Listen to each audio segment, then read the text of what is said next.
Work. Doesn't work. Wait a minute. Preparing to live stream, so everybody smile. It's a microphone setting. We hear you now, Steve. I love the way Steve talks to himself. Can you guys hear me? Oh, hey, Danny. Yeah, we got Danny. Wait, here I am. I don't have Wi-Fi. I hope this works right now. Okay, it looks like it appears we're live. And so you can start taping. Can you guys hear me? Oh, hey, Danny. Yeah, we got Danny. Wait, here I am. Oh, there's a lot of latency. Okay, looks like it appears we're live. Okay, that's not happening. And so you can start taping. Well, I'm gonna have to go with it. Okay. Okay. You're taping, Nicole. Here we go. Who's got the Washington? Oh, that's Steve's back there. Okay. All right. Did we want to wait for Melinda? No, Melinda will be late. We'll just call me when she comes in. We'll get her to go because we're going with Jay first, I think, right? Okay. Well, gentlemen and everybody at White House UFO. Grant, what do you say? Good afternoon, good evening, good night, wherever you're at in the world tonight. Thanks for taking time to join us tonight. We're having a disclosure panel, and we're going to let the young guys and the young girls take over. We got Nicole with some orbs flying around there, and we have everybody except for Melinda Leslie, who will be probably coming in. And so we're going to discuss the latest in the disclosure story. And what are you calling it, Nicole? You're joining me here. Is Nicole Sakach? Nikki? I keep calling it the disclosure party panel, but okay. I think we're going to discuss the post-article spin out. And I think everybody knows what I mean when I say the articles in the New York Times. And yeah, all related topics. There was some news that dropped today that I think Bob will share with us as well. But tonight we're going to kick it off with Jay from Project Unity. So maybe introduce the panel. You put the panel together. So give me who's on the panel. And well, we have Jay from Project Unity, and we have Bob Mcgwier, also known as Science Bob, and he frequents the Dolomite chat rooms as well as SOR. We have Dr. Joseph Buchman, a man who needs no introduction. You know what I love is how we have the vertical bearded section here. Oh, I like it. Very cool. I don't know. I'm there. Do I have a beard? What's going on? You're in the aspiring bearded section. We also have Tom Whitmore with us tonight, who is an avid researcher and part of the MUFON board of directors. We have Steve Bassett. He's down here on my left-hand side. We look like the Brady Bunch of disclosure. This is great. We also have Dave Scott from Spaced Out Radio, and we have Danny Silva from the Silva Record. So it's going to be a good discussion. Beautiful. Thanks for that. And we're going to start, I guess, with Jay from the UK, because it's the middle of the morning there. He's got coffee, but we don't want to, in case he falls asleep. We'll start with him. And I guess the only question I would have, bring us up to date on what you've learned. You had a conversation with the authors of the New York Times article. Congratulations on that. And so bring us up to date on how you got that interview, and have you got any other big scoops for us? Thank you, Grant. We're very happy to be here, and thank you everyone who's watching at the moment. In regards to the interview that I was lucky enough to get, for a lot of people who hadn't heard of my channel, which isn't surprising because it's quite small, it would have probably been a bit of a shock to suddenly see it pop up on this little channel. The whole background to like me actually managing to get that interview is a bit of a long story, but it involves my my coverage of the Admiral Wilson leaks and my ongoing pursuit of making a production regarding the Admiral Wilson leaks, which is what I'm kind of aiming on doing, and that's a background production that's been. To cut a very long story short, I put out a breakdown, a 3 hour and I think 17-minute breakdown of the Admiral Wilson leaks. This was primarily done by my colleague who goes by Mr. X, who some of you know. And basically, we just went through the entire documents word for word. And Mr. X has like an encyclopedic knowledge on the Wilson documents that he was putting in program names and different people that were connected that I didn't have any idea about, and I probably have never been able to find on my own. And a lot of these people are still alive, you know, and could be called to testify, either go on record or, you know, even get called to go into Congress. So the breakdown, when I put that out, within about 24 hours, I think, Leslie Kane and Ralph Blumenthal got in touch with Mr. X and myself and essentially asked if we would be, you know, politely asked if we'd be willing to take down the video because they were looking to, you know, pursue this type of story for the New York Times. And they essentially thought that the amount of information in this was, you know, quite data intensive, and they wanted to keep it under the radar while they were working on the story.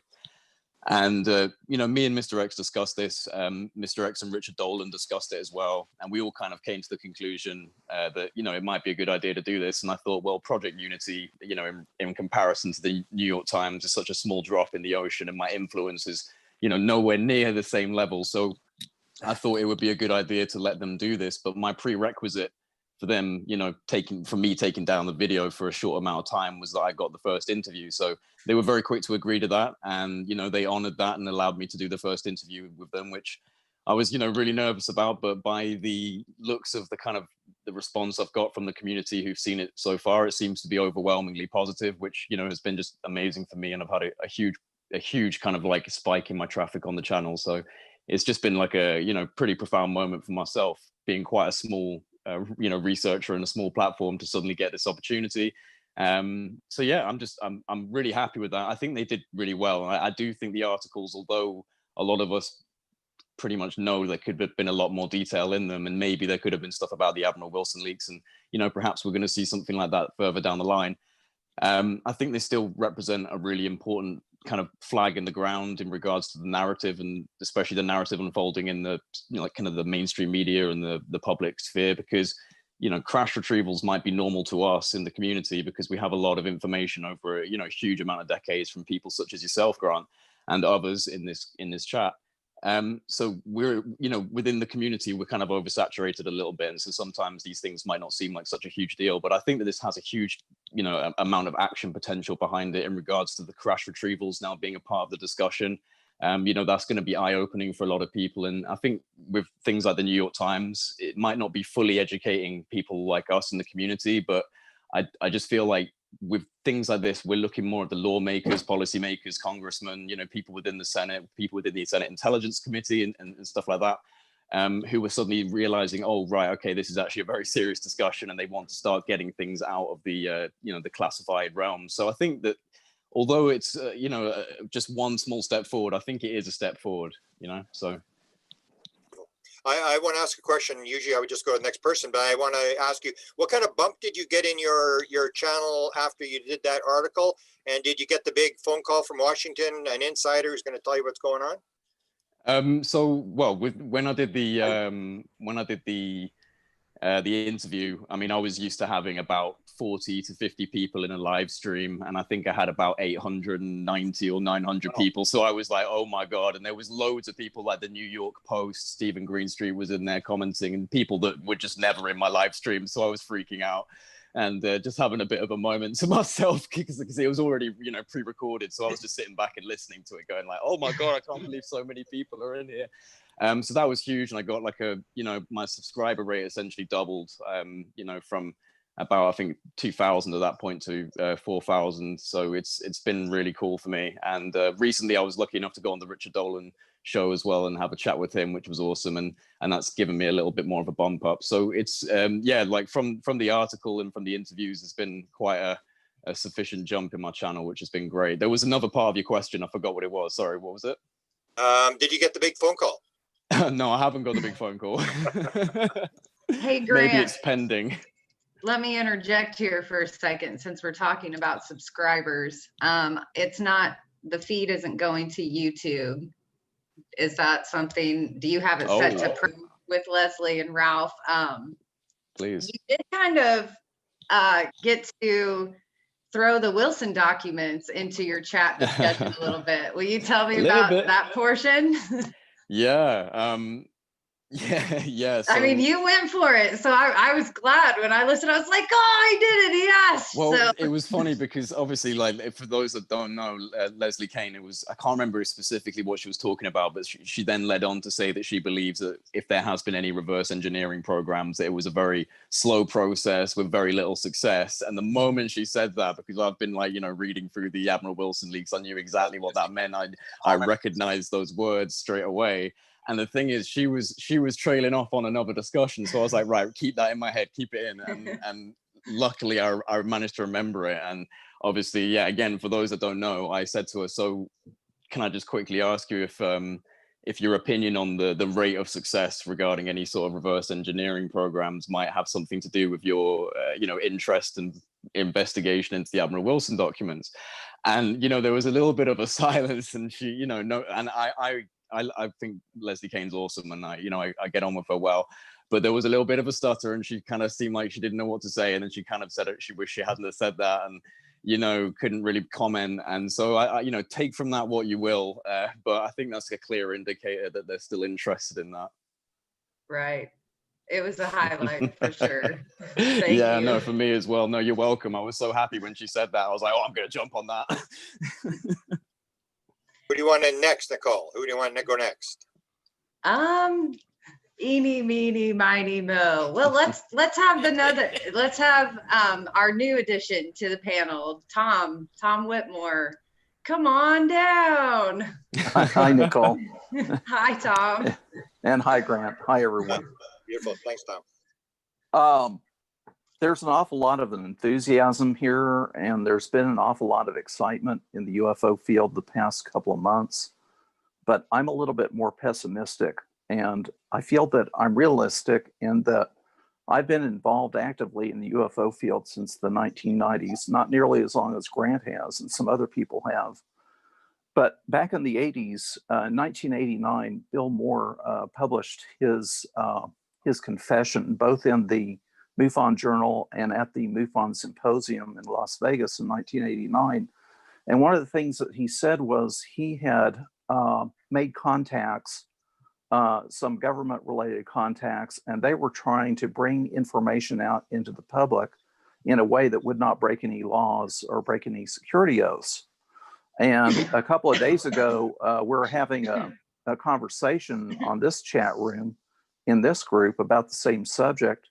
And we were looking at Hal Puthoff's presentation, I think a couple of years back or 18 months back.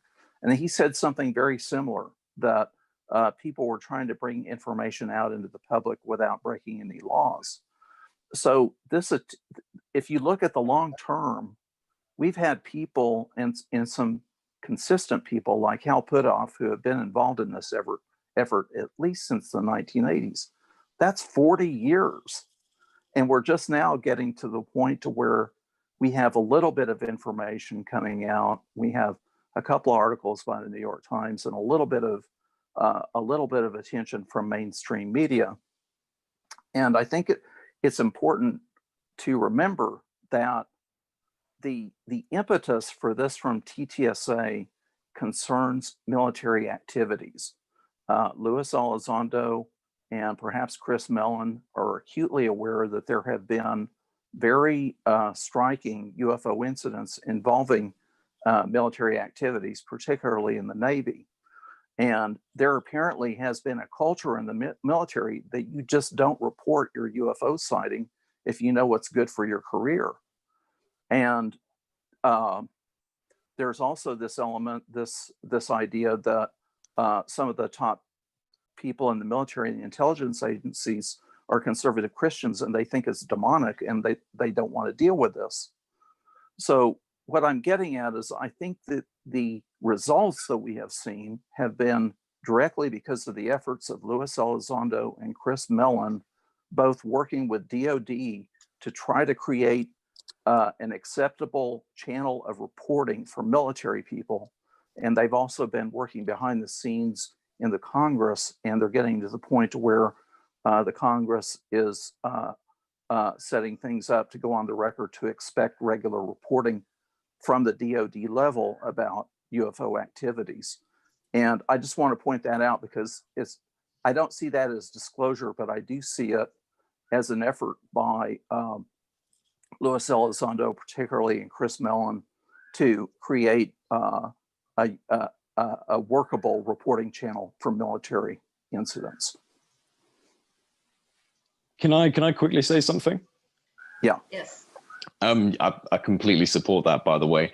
But I just one thing that I've brought up as well a few times on my own platform is that although the government disclosure and dissemination is extremely important, and it does seem like there is, you know, albeit relatively a slow process, there is some form of ongoing process.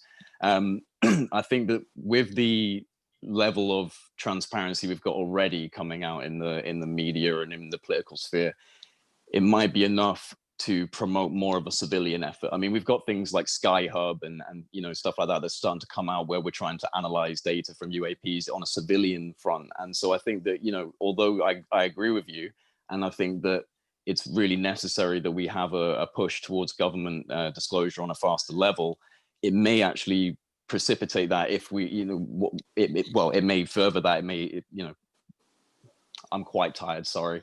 It may increase the pace of a government disclosure if a furtherment of a civilian effort comes forward. You know, so maybe with the level of transparency we're starting to get, we can start to actually convince people outside of the UFO community, which is starting to happen even in academia. You know, Scientific America putting out their you know, intentions to start looking at this properly. So I think that we could maybe create more of a civilian effort going forward, and that could push the government to be more clear and more you know, more precise. I hope it does, and I want disclosure to happen. Yeah, it has actually moved you out, Jade, hasn't it? You used to be a pretty secretive guy. What, me? Yeah, you were more secretive. Now you're sort of in the open. Right. Yes. Yeah, even you have come sort of moved into the open. Yeah, I suppose. Well, I mean, in terms of me coming out and making a platform and starting to become a voice in this, I guess really it's because I've had my own experiences that just, you know, for me personally, without a shadow of a doubt, make it clear that this is a real thing. So that was what made it, you know, gave me the urge to do this. But since then, yeah, I've got involved in all sorts, and it to me, it's more, you know, it's a research effort, but I do see it as an activism effort as well. You know, we need to push the boundary, you know, more now and really put pressure on the government, but also start educating civilians and people in the population who aren't in the UFO community. Because although it's growing, it's still a niche, you know, and we're still in some ways ostracized and put to the corner. And more people are coming out of the mainstream and starting to interact. So I think that it could only go further if we all put our effort in. You know, if we all start trying to do our thing. Speaking of pressure on the government, maybe we should go to Steve Bassett. He's been doing the pressure on the government for 25 years because Steve's been active. Steve will have to unmute himself, but yeah, Grant, you're reading my mind. I was like, Steve and Joe, we need to hear from you two. Can you hear me? Is my mic working? Yes. Yes. Okay, what's the question, Grant? Give me a question. He was just talking about putting pressure on the government, and you've written a letter just recently, and you've been spending 25 years. I think that's your main focus, is to put pressure on the government. So I thought it should go to you next. Let me recast the question. The situation right now is pretty complicated. I think the chess game is coming to an end. They call it the end game, and there's a limited number of pieces on the board. One of them is the executive branch, one is the Congress, another is the Department of Defense, there's the general public, and then there are the very interested public, such as ourselves and our colleagues. There are hundreds and hundreds of those. And then there's the Ttsa. These are the pieces that are on the board right now. And the trick is how to get the game over and win it. And of course, win it means disclosure. Putting pressure on the government is not really where it's at right now. It's almost about getting out of the way of what's going down. And that's going to be tough because the level of interest and excitement is growing. It's going to get more intense, and people are going to start getting each other way and smacking elbows. I understand that. But right now, the To the Stars Academy group are leading the disclosure movement. Not me. I know some of my colleagues might disagree and go, No. But they are. And they've had an agenda since the day they were formed. And that agenda was delayed, disrupted by circumstances, political, certainly, and then the pandemic didn't help. But the agenda, I think, is now pretty clear to me. And that is that they launched with the intention of getting congressional hearings, because that's the way it has to go. There should be hearings, and then we can have disclosure shortly thereafter. That way it's less disruptive and appropriate. The Congress gets involved, and hundreds of millions of people will see lots of evidence that when the conclusion is reached, that, well, the evidence clearly shows there's an extraterrestrial presence, the public will be going, oh, okay, we sort of figured that out. That's the way the MIC, the Military Intelligence Complex, wants it. And that's who Christopher Mellon is representing. And it's moving along, but it's moving along at a pace. You're getting an event about every 3 to 4 weeks. It's almost boom, boom, boom. And a lot of these things that are happening are essentially the rest of the military intelligence complex trying to catch up with the agenda that the Ttsa launched in October 2017. When they launched that organization with its manifesto and with the people involved and making it clear that they were going to get serious into this issue, I can assure you that they hadn't taken a consensus of the entire military intelligence complex, sent them all emails and asked them what they thought. They support this, not support this, are you on board? No, not at all. They had a group inside the Pentagon that backed them up, provided the basis for them to go forward. We don't know who that group is. We don't know how it went down. We do not know the origin story, and we're not going to know it until the Ttsa is ready to tell us. So they launch, and a lot of people in the Navy and the Air Force and CIA and the DOD heard that this organization had launched, and maybe they didn't think much of it, but when the New York Times articles were printed, they definitely knew something was going down, and they were all caught, by and large, in a pretty awkward position.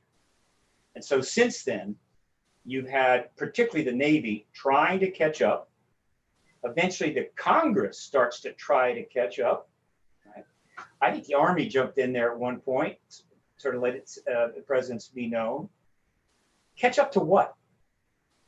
Catch up to the Disclosure Project's finale. Now, the finale ends this way. Congressional hearings, multiple committees. The witnesses will be provided by Mellon and Elizondo. They've been gathering them for over a year and a half. I think DeLong alluded to something like 1,500 people had contacted the Ttsa because of the show Unidentified with something to say. I'm pretty confident a majority of those people are military. So they have military witnesses lined up. Some of them are being put on the Unidentified show, little taste, right? Little hors d'oeuvre, but they've got more than that. And what counts is when they testify before the hearings. Now, in terms of the chess game, I don't think there's, I'm pretty sure there's no one in the Ttsa that thinks that congressional hearings on this subject are going to happen this year. It's just not going to happen. There's so many reasons for that. It can't happen until next year. And that's the plan. That's what they're aiming for. And so these little steps that are happening are, these are entities trying to get to the right place. So if things get going right after the inauguration, they are on board, they're on the record, they're part of the game. And these maneuvers, some of them are straightforward, some of them are complicated. Why do I call them maneuvers? When Norquist announced that we're starting up a program to investigate the phenomenon, when we learned that the ONI had a UAP Task Force, which was implied that it took over for the AATIP. I don't believe that for a second. All of this is, it's amusing in a way. The Navy and the DOD and other institutions, including our corporations, have been investigating the ET issue for 70 solid years. They have been investigating UAP cases for 70 solid years. They didn't stop with Blue Book. They didn't stop with grudge or sign. They've been going on the whole time in complete secrecy and USAPs. And so when they say we have a program, what they're saying is we've always had a private, deep secret investigation going on, but now we're letting you know, well, we have a public thing going on. And so they're just trying to get on the record. What you are seeing with these maneuvers is public relations, pure and simple. You want to be seen in the best light. You want to be viewed in the best way. If a major historical event is going to go down, and if you can get some of the glory, piece of the action, that's good too. Now, I understand that the general public doesn't see that. Some of my colleagues see it, some don't. Right? But I look at this through a political perspective. I always have. I'm not interested in whether this particular piece is this way or that way. I'm interested in what is the larger agenda? Where are things going? Are we getting disclosure or not getting disclosure? And the signs that we are on the verge of the real deal, early January or February, early next year, are everywhere. Now, let me be clear. It's not a slam dunk. There's several ways this will go down November of this year. One way, Donald Trump is reelected and the Senate is held by the Republicans. Another way, Donald Trump is not reelected, but the Senate is held by the Republicans. Donald Trump loses and the Democrats take the House and the Senate, which is what the polls are showing now. Each one of these situations is very different from the other. And Mellon will have to decide, once all that is settled, move for hearings or wait. All right, we'll see. The optimal thing for Mellon is Democrat House, Senate, and Biden as president, without question. I can go into that further, but let me move on very quickly and finish. All right. Why early next year? All right. There is a powerful political logic to this.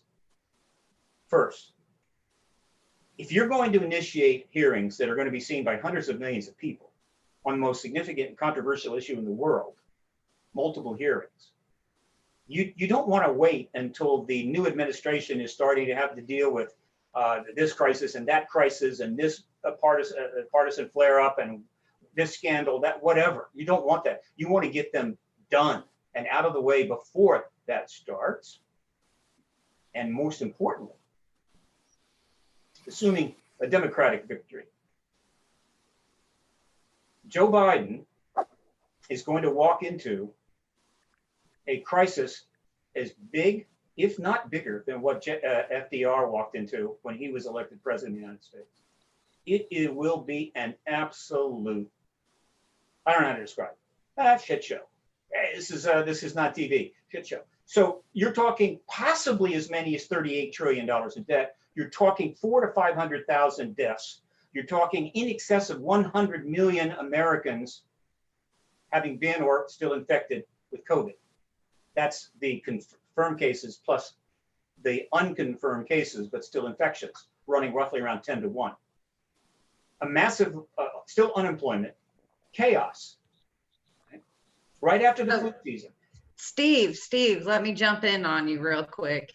I was almost so I know you just said that you believe that this push is going to shed some light and give us disclosure, and that it's not going to happen till after the first of the year. I think in the last panel, I think Bob Mcgwier, you brought it up that 180 days for Marco Rubio's inquisition would put us around February, if I'm remembering correctly. So Steve, in your quick opinion, what do you think we might see from that 180 days, or what do you think this next wave of disclosure will look like?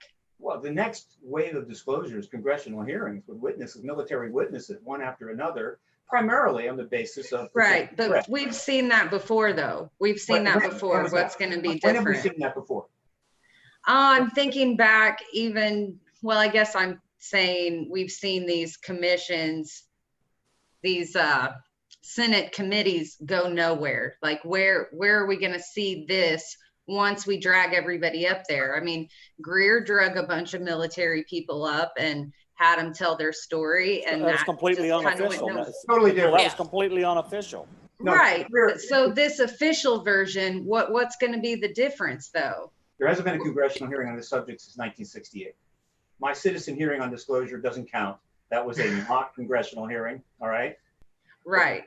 So So we have not had, that mock version, so is that a practice round? Like what should we expect from that hearing since it's before the Senate? I guess my question is, what should we expect? What we will not only expect but see are military witnesses of all stripes, stations, similar to the ones you're seeing on the Unidentified show, but I imagine there's going to be some even stronger witnesses, more powerful, higher level, testifying in front of multiple committees, Senate and House Intelligence, Senate and House Armed Service, and so forth.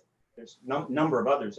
They're all going to want to jump in. Every committee, the Agricultural Committee will want to have a hearing. I assure you, believe me, nothing makes the juices flow at a member of Congress than 100 million people watching a hearing that they're involved in.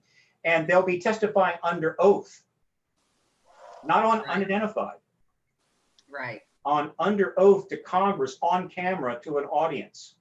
And what will happen is that amount of evidence, the amount of evidence that will be presented will quickly add up. I don't think it'll take more than about 2 weeks unless they drag it out. And it will then be possible for the congressional leaders, the appropriate people in the White House and the DOD to come together and reach a simple conclusion. Now we can say comfortably, without too many public relations problems, that based upon the evidence just presented under oath, it's quite clear that the extraterrestrial presence has been confirmed, and I, the President of the United States, confirm as well. All right, we are not alone. This is the way to go. It will be cast in a threat context because national security is the way you're going to get these hearings done. It's the way you're going to get these committees to sign on. You can't go to the committee chairs and say, we need to hold committees on how we're going to welcome the extraterrestrials, right? What kind of party are we going to throw? And so you've got to approach them on a national security basis. But the last point I want to make, and this is really key, the Democrats are going to be the ones controlling the House and Senate. They will be the committee chairs that run these committees. Most of the glory is going to them, and they have their president in the White House. And that president is facing the most difficult situation any president has seen since FDR. Might even be worse than that. Many times more severe than what Barack Obama faced in 2008-9. So you hold hearings on the extraterrestrial presence. You bring in the witnesses. Testimony is overwhelming. And Joe Biden confirms and announces the extraterrestrial presence to the world. He is the disclosure president. In that instance, he is given a huge amount of political capital that he can then use to address these problems, meaning he becomes a political bulldozer. He's FDR. Anything he wants, he can get, and they're going to need that kind of political power. And so you want those hearings right away. And if you look at things that are happening, it's clear they're on a pace. They have two concerns that if they would call me up, and I assure you they're not going to, that I would mention to them. If they get too far out ahead of their skis, they might create a situation that trips this president to flip the switch. Not by holding hearings, it would take about 4 tweets as an effort to distract and possibly help in the election.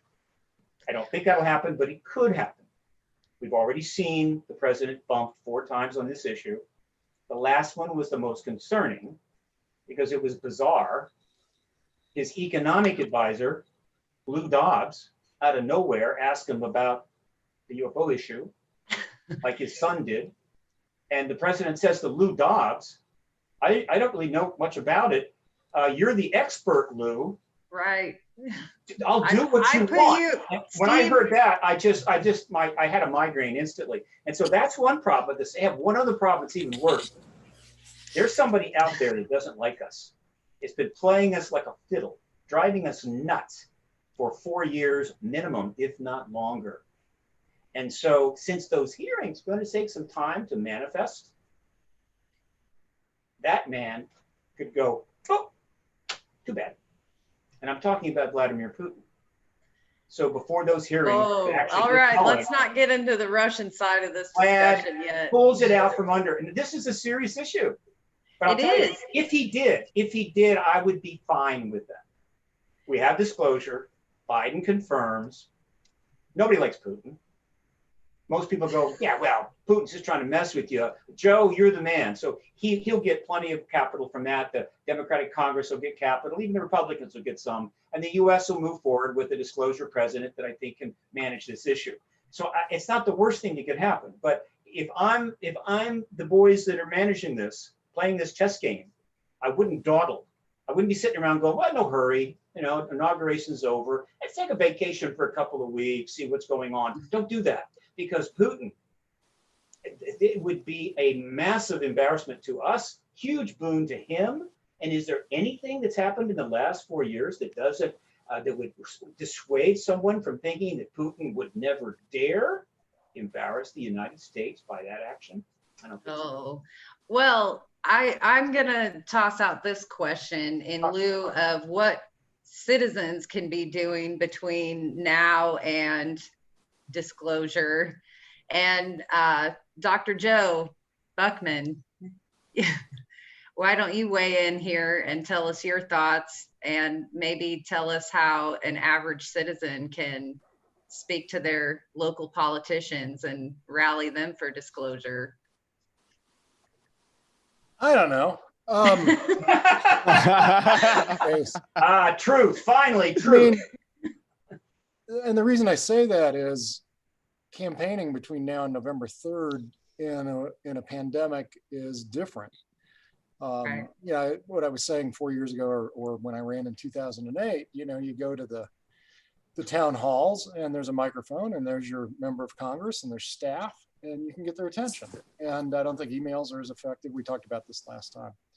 I doubt there's any in-person events happening for most of the people running for office, both the incumbents, and then you've got another set of challengers that doubles that number of potential people you can interact with beyond the 535 to probably around 1,000. There's some people maybe running without much competition. Not hearing. Certainly talk to them. You can't hear me? Yeah, take the mic up. Quiet. If you can turn your volume up a little bit, I think you'll be all I'll right. move a little closer to the mic. What I Okay. did, I can hear though, him just fine. of course, I can hear- I can hear other people can hear me fine. You all turn your volume up. Let's take a vote. Show of hands. How many think the volume's good? How many? Oh, there's an example of how you can do this in a Zoom meeting with your candidate on the other side of the Zoom as opposed to Grant Cameron. What I did do, though, was get my July 29th, 1968 copy of the congressional hearings from the government printing office of the last time we actually had official hearings. And, you know, Steve thinks the citizens hearing doesn't count for much, but, you know, Steve wasn't really there. He didn't see it. So he was out in the hallway. They were fantastic. And correct me if I'm wrong, Mr. Bassett. How much of the citizens hearing have you actually read the transcript of or watched?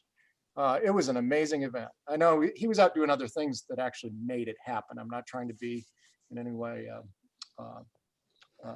diminishing of your role in making that happen, because you know you have my lifetime gratitude for that. But I think, you know, this thing's an interesting, I bet the copies of this are going to be going on sale. Get them now while they're still out there on eBay, like I did.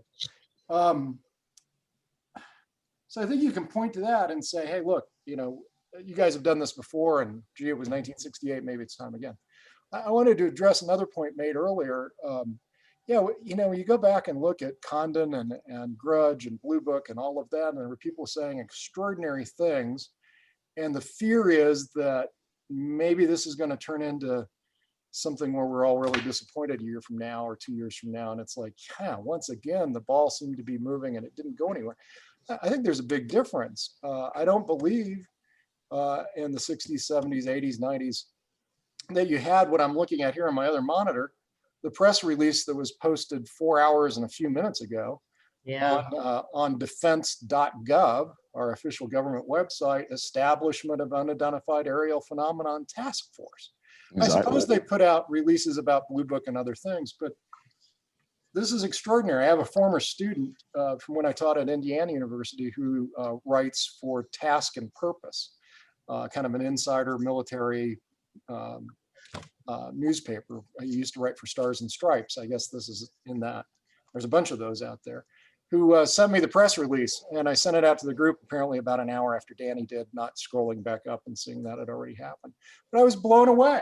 I'm like, here's a reporter for Task and Purpose who's sending me a link to defense.gov about the establishment within the Department of Navy of this UAPTF now, UAPTF, you know. And I also think that that's what's happening here is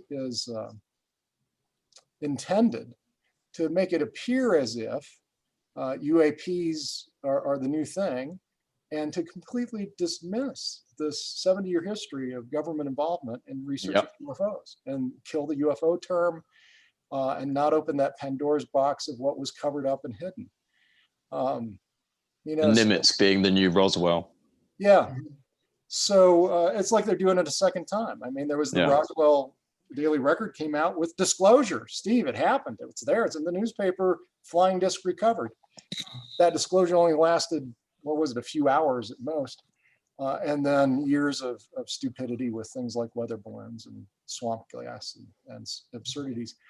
I'm looking at this now and I realize I'm inside the bubble, and maybe I'm a little too optimistic.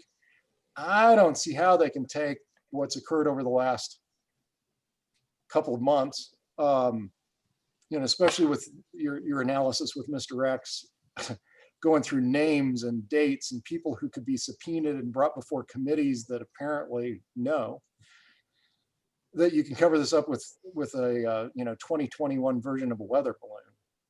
It seems to me like the cat's really out of the Project bag. Mogul Mark II.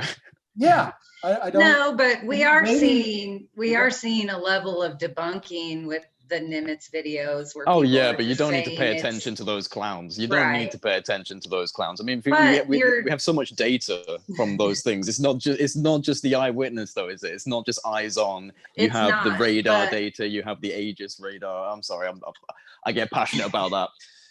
I do too, but it is misleading for the general public when they course. hear this sort of, you know, debunking talk going on, where they, you know, they'll get a FLIR gun camera expert to say, oh no, it's just an inverse of the gimbal inside the camera. And then It's people like signals. my father, people like my father's age who have been through Project Blue Book and the Condon Report just go, oh, yep, there's the explanation, done. So, I mean, no minds are being changed by that. So, but that's also the ignorance of the way that mainstream media has been covering this topic as well. And, you know, when you look at the way that they have handled this, they have only been handling this on a press release fashion. And I think from a media point of view, we all need to be concerned that it's the exact same people on every interview that are being interviewed. We don't see people like Grant or Joseph or James or Danny or anybody from this panel or other panels being interviewed on this subject. People who have spent 10, 20, 30, 40 years looking into this subject from a civilian level. We see the same 5 people each and every time. If that doesn't say to anybody researching this field that they are trying to control a narrative within the mainstream media on this topic, we're all worse off for it. well, Dave, oh, go on. Dave, what were your thoughts on President Trump calling Lou Dobbs the official? Oh. The official. I thought it was hilarious because, you know, the one thing, whether or not you like Donald Trump, that's irrelevant. But when it comes to this subject, okay, we have to be able to take a real serious look that he is standing in the one of the most powerful seats on this planet, and he is talking UFOs publicly. Mm-hmm. Rarely have we seen that. Sure, we've seen it with President Obama on Jimmy Kimmel. Sure, we've seen the odd question thrown at others, but no president has, in my opinion, has has taken as many questions about the UFO subject as President Trump. And on that note, we have to know that and I agree with Steve Bassett on this, we are getting closer to it because it's becoming a topic of relevance and not one that we just shove under the table. The difference being is, from a media standpoint, the media still hasn't jumped on the mainstream cause of this. They haven't gone down the road of the history. They're only going by what they have been presented on this subject, which is the same 5-6 people each interview with the same quotes and little green men running around when quotes get retracted. Could I just make a real quick point? And I agree with you in regards to the fact that it's basically the same 5 people on mainstream media. And even though it's like 100% necessary, we have more people on mainstream media. One thing I'd say is, the ratings for something like CNN or Fox or, NBC or, even my own country's, mainstream media platforms kind of pale in comparison to some of the podcasts that we have online now. Things like the Joe Rogan Experience, which kind of like brings in about 6 to 8 to even 10 million views, within a few weeks. Is it literally no news station can brag those types of ratings. So I think even though I agree with you, we're definitely seeing, we had Jeremy Corbell was on the Joe Rogan Experience with David Fravor was on there. We've had people on kind of like very widely distributed networks that, it's not mainstream media, and it's important that we have that. But a huge audience is being reached by those people, and they're not all UFO people, like podcasts like that cover a very wide range. That is sort of the problem I think Dave is trying to convey, though. When we do have our shot at mainstream media, we get people like Lou Dobbs or we get the president's son, who may not necessarily be asking the type of questions that we in the community would ask. And even Joe Rogan, for that matter. I'm going to bust a little bit. Here he has an experiencer talking about his UFO sightings for the first time on his show, and he didn't even ask any good questions. He just kind of let it roll. I was talking about the guest. More than the host. But James is right. James is right when it comes to the fact that people are looking for alternative streams. Okay, which is why a show like mine on Spaced Out Radio is so important now. This is why it's important to bring on those different level of voices. The problem that we have here, whether it's Joe Rogan, whether it's mainstream media, I mean, Joe Rogan is as close to mainstream media as we can get, but I don't see Grant's phone or Richard Dolan's phone ringing off the hook for Joe Rogan. And, and I'm not crapping on the guys or the people who are being interviewed, but I don't know about any of you or anybody who will listen to this, but I'm tired of hearing about Fravor. I'm tired of hearing Elizondo. As much as I think Elizondo is the most powerful man in ufology and probably the smartest on this subject, I'm tired of hearing from Chris Mellon and Harry Reid and Nick Pope. What have they done to generate a lot of the discussion? They brought a lot out, but we need differing opinions. This is where it's so important for people like Richard Dolan and Grant Cameron and Bob Mcgwier and Melinda Leslie and Lorian Fenton and Linda Moulton Howe and all of these people who have been around the game for eons. They need to be shown that same respect because they can come at this from a different angle. And every day we go down this same path, we see how the media on the mainstream struggles with this topic, because if they did any research into this whatsoever, which, as we all know, is the second biggest story in humankind's history next to Jesus Christ himself coming down from the heavens, okay, they would know that there are some brilliant minds in this field that are ready to speak, ready to talk, full of information, but they're not going down that road. And it's unfortunate. Dave, can everyone hear me? Dave? Yeah. They don't know. Melinda. Go ahead, Melinda. Okay. Can you guys hear me okay? Okay. Volume's good because I can move the mic. Okay. Dave, they don't know we exist at all. Okay. But that's what I'm saying, Melinda. What they know is what's being presented to them by the sources presenting it to them. So they're going directly to those sources. I understand that. you know, so that's it. We don't Okay, exist with that kind of presence for them to even have a reason to go to us. Okay, so when I was a reporter, if I was digging into a story and I wanted to find out more about it, I'm going down the road of trying to figure out who can I talk to, who is not talking about this. And if it is the same people talking over and over again, where else is there a different opinion? That's a reporter's job, is to find They're out not different investigating opinions. this story. They're just I covering understand that. the That's press the point I'm release making, given to Melinda. them. Here, That's all. Maybe do we're we at the think, beginning No of it. investigation. do we Well, in think 2016, they're not? in 2016, Steve Bassett was quoted in the New York Times about the Rockefeller Initiative and Hillary Clinton. Absolutely. So if you go Google search for people that you know are in the mainstream media, Steve was also on Fox News, I think back in the 98, 2008. Well, Guys, do we think this issue if we focus from 2017 on, if we focus on 2017, Steve Bassett, in my opinion, should be right front and center of all of this. This is a man who has literally given away his last 25, 30 years because he believes so much in this subject. And Why he's isn't he live getting from that the press? National Press Club right now. But I have a quick question for Steve, if you could indulge me. Out of all the scenarios about who gets elected and the House and the Senate and what's likely to play out there, I think there's no chance the Republicans take the House, so we can throw that off the table. There are 78 days between Election Day, and hopefully we'll know the results of that election within a day or two, or you know, who knows? What about the scenario where Donald Trump is not reelected?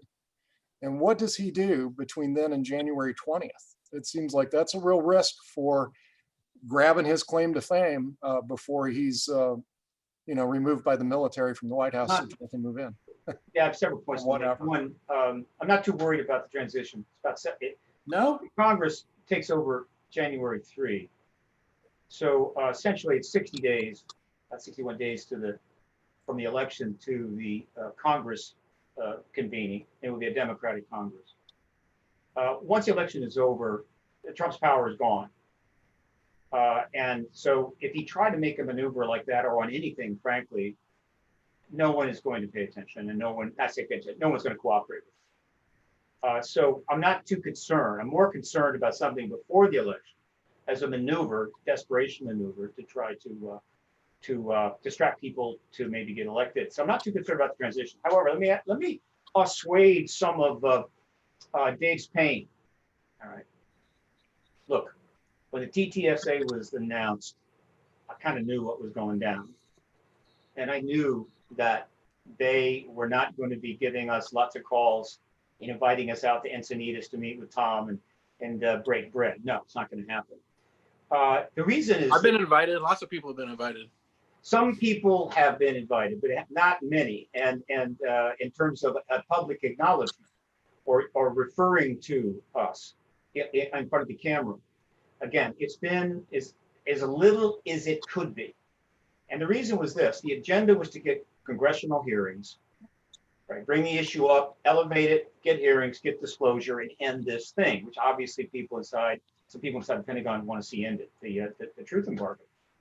Now, in order to do that, they needed to keep it well-defined, simple, and all of the previous history and all the people involved, we're kind of a problem.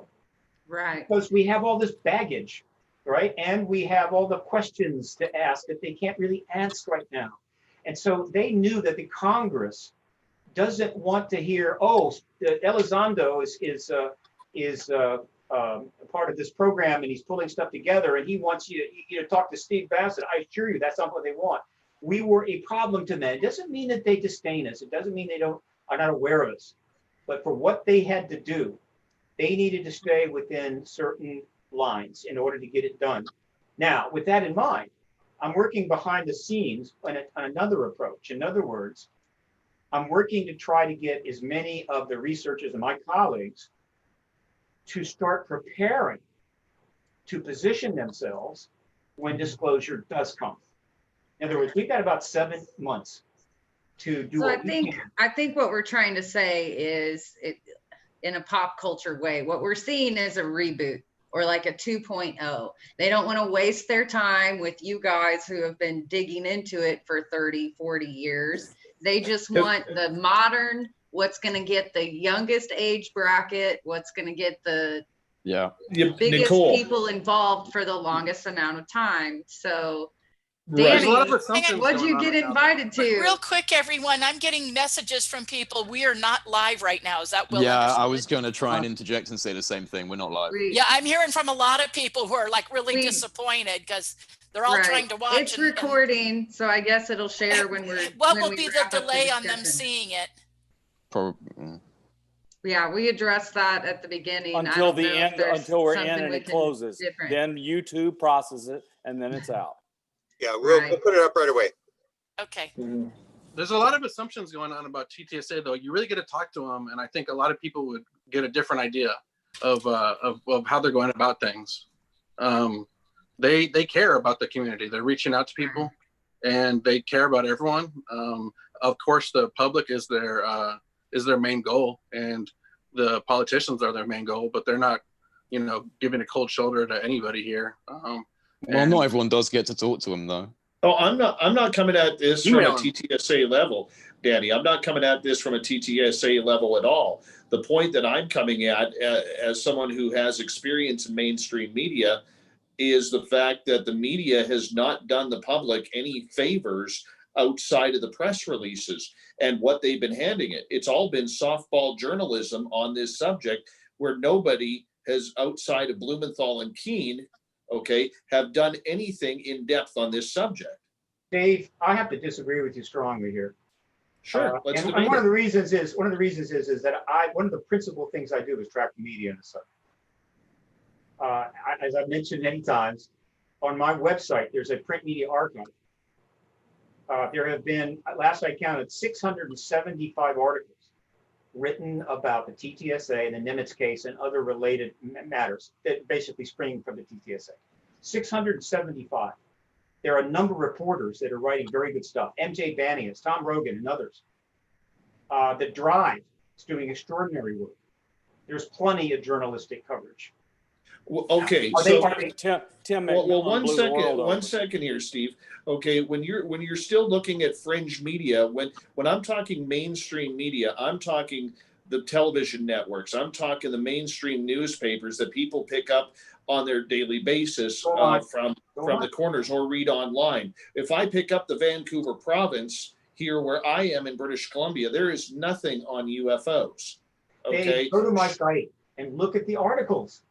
I understand that they're covering it, okay, but they're not going in depth with the subject, okay? We're at the beginning stage. We're at the introductory stage to this. It's only just entering mainstream in this level. We're at the start of this process. We're in the beginning. I agree with what Jay just said there. We're in the beginning, and beginning of what? We're in the beginning of mainstream media, paying attention to this. If you knew how the mainstream media worked, you guys wouldn't be saying this. And maybe that sounds a little cocky and brash, but it's the truth. Look, I know it's not easy to sit on the sidelines when you've been playing the game for 3 quarters, and now you're off the field, whatever. If there's somebody else in there, and they're going to score the winning touchdown, it's not easy.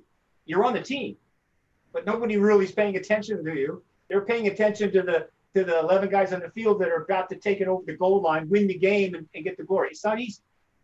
But we have a very well archived history on this. That's one of the beauties of the internet. Thank God for it. And that's going to be there when disclosure takes place. And so what I'm suggesting is what we need to do is concentrate on what can we do in the next 7 months among ourselves. How can we cross support each other to prepare ourselves to be out there after disclosure. After disclosure, you're going to have hundreds of millions of people wanting to talk to everybody. So there won't be a problem there. But the problem will be that a host of individuals who never even written on the subject will suddenly jump up and say, I'm an expert. You'll have debunking scientists like Tyson and others that'll say, oh, I've always believed in extraterrestrials. Talk to me. And so there's going to be a lot of massive competition. So we have got to get serious and professional about how we're going to prepare ourselves so that we can quickly get out there, right? And I'm working with a lot of people to do that, and I think it's going to be hopefully useful. Would it be all right if I just made a quick point? I just wanted to say, you know, obviously I'm a younger person in this. I've literally been in this for only a few years, and I would never claim to have the background knowledge you guys have got. But I also think that, you know, just from a perspective of someone coming into this quite recently, the mainstream media attention, although again it's not the level that we want, and like some of us were saying, it's not coming out in local newspapers and such. I do think that this is the, you know, not the beginning, because we've been in a long process, but the destigmatization of this is now starting to happen at a faster rate, and it is still a process. And although, you know, for many people who have been doing this for decades, it's going to look like it's still happening at a very slow rate, I think that the pace has increased. And when you're looking at local news reporting on this and all of the different mainstream media articles, like, you know, potentially coming out from other platforms that haven't reported on this yet. And as a UK citizen, none of my mainstream media is reporting on this, guys, by the way. And I don't know if you're aware of that, but there is no BBC, there is no Sky News, there is no ITV Channel 4. No one's talking about it. So over here, it's a complete vacuum. You know, so I think that we are definitely in this process. It's going to take a little bit more time, but if this maintains in regards to the political dissemination that's starting to happen and the mainstream coverage, it will start to give people permission. People are still needing permission. There's a huge stigma attached to this, as we all know. And I think that we're still seeing the very gradual, you know, dissolving of that stigma. And maybe we still have to be a bit more patient with how this is going to roll out. Okay, so let me answer that with this question, James. Last year, when the Pentagon came out and said that, yes, they had been investigating UFOs for decades, we all remember when that happened, correct? Yeah. Right? Okay. Not a single reporter asked, what about Roswell? But that's because they're not, you know, mainstream media reporters. They wouldn't be. That's exactly what I'm saying is when you are a reporter and you are covering something that you do not understand, or you don't want to be. Okay, I'll give you an example. I was a sports reporter. I hated covering soccer. You might as well have thrown me to the wolves. It would have been a much easier process than going to sleep for 2 hours in a press box. Okay, and I had to make something out of that. So what do? I go into the dressing room after the soccer match with the Vancouver Whitecaps and whoever, and I ask 3 basic questions. What did you think of your team's effort? How do you improve for next game? That was a nice 1-goal effort that you had. I get my audio, I ask that to 3 players, and then I leave. It's called softball journalism because I don't want to be there or I don't understand the topic. That's what we are seeing right now from mainstream. I agree with you. They are not prepared for this topic. And when you have someone, okay, with and Ttsa has done a great job. Okay. And let me just finish here for a second. Ttsa has done a great job in bringing this to the mainstream. We cannot take that away from them. And trust me, you know, I've been a staunch critic of a lot of things that they have done, but I will give them credit where credit is due. They have brought this topic to the forefront. But what they have done is they've said, look, we'll give you everybody you need. Okay, which has made these reporters who have covered this subject, so-called in-depth, lazy in researching the subject and the history that goes along with proper reporting. That's I agree with you, but what's the solve to it? Because unless we, and I'm not trying to make an argument, I agree, but unless we tear down the structure that is completely, you know, disseminating the mainstream media, unless we tear that down and we it's not about tearing it down, it's about journalists doing their job. Well, which is but how do we convince them to do their job? They've never done their job on this subject. That's exactly. But that's what I'm saying, Melinda. That's what I'm saying is this is why I have said, and I hate to sound like a broken record, okay, but this is why I just gave the example of when you cover something that you don't know or don't understand, you look to get in and out as quickly as possible and get it either into the paper, on the internet, or on television or radio. That's the way it works. I don't think anyone's disagreeing with you on that point. I think my only question was what's the solution to that then? Because we are dealing with that, no doubt. But then how do we get more credible people into these outlets? The solution comes from the reporters and the editors who have to start taking this subject a little bit more seriously in regards to saying, hey, where does this go? I think that does. Yeah, I would agree with that. Can I jump in here? Because I've done interviews, I've done interviews for 40 years. This has always been a story that the media, this is the last story they want to cover. Nobody wants to be the crazy UFO guy that's got to do the story. So they've always avoided the subject. I think it's up to us. I don't think we're any different than any other social or political movement. You have childhood cancer as an issue. It's not getting any oxygen right today either.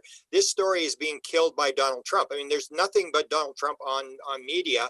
And unless you've got a totally exclusive story, and George Knapp always brought up the fact that this is a steep learning curve, that you cannot come in and do a UFO story unless you've done a lot of work.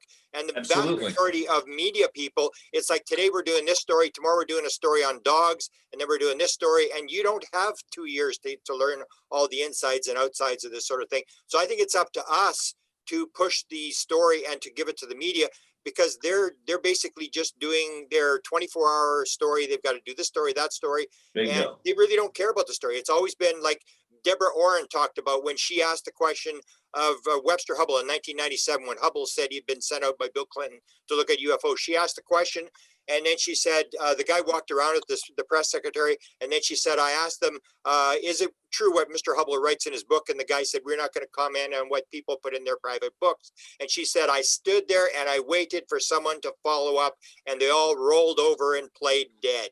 And that's because nobody wants to go all the way to the White House and struggle your way and get up there and then ask the stupid UFO question. It's the toxic story nobody wants to touch. Let me follow up on that. I've given 1,300 interviews. I think I've got about 550 articles in print media about my work over 20 years. Yeah, not too bad, all right? But let me tell you a little story. First of all, major stories to break out have to hit a critical mass. It's always that way. You can go out and murder somebody, and it may be nothing more than a police report, little local article. Murder 50 people, they'll make a documentary about you. So let's look at the 1915-16 election, those 2 years of the campaign. During that period, I was working out of Washington to get the ET connection to Clinton into the news. And eventually I had 42 reporters I was in a direct relationship with, not just a casual email, but there's regular updates going out to him. One of those was Ralph Blumenthal.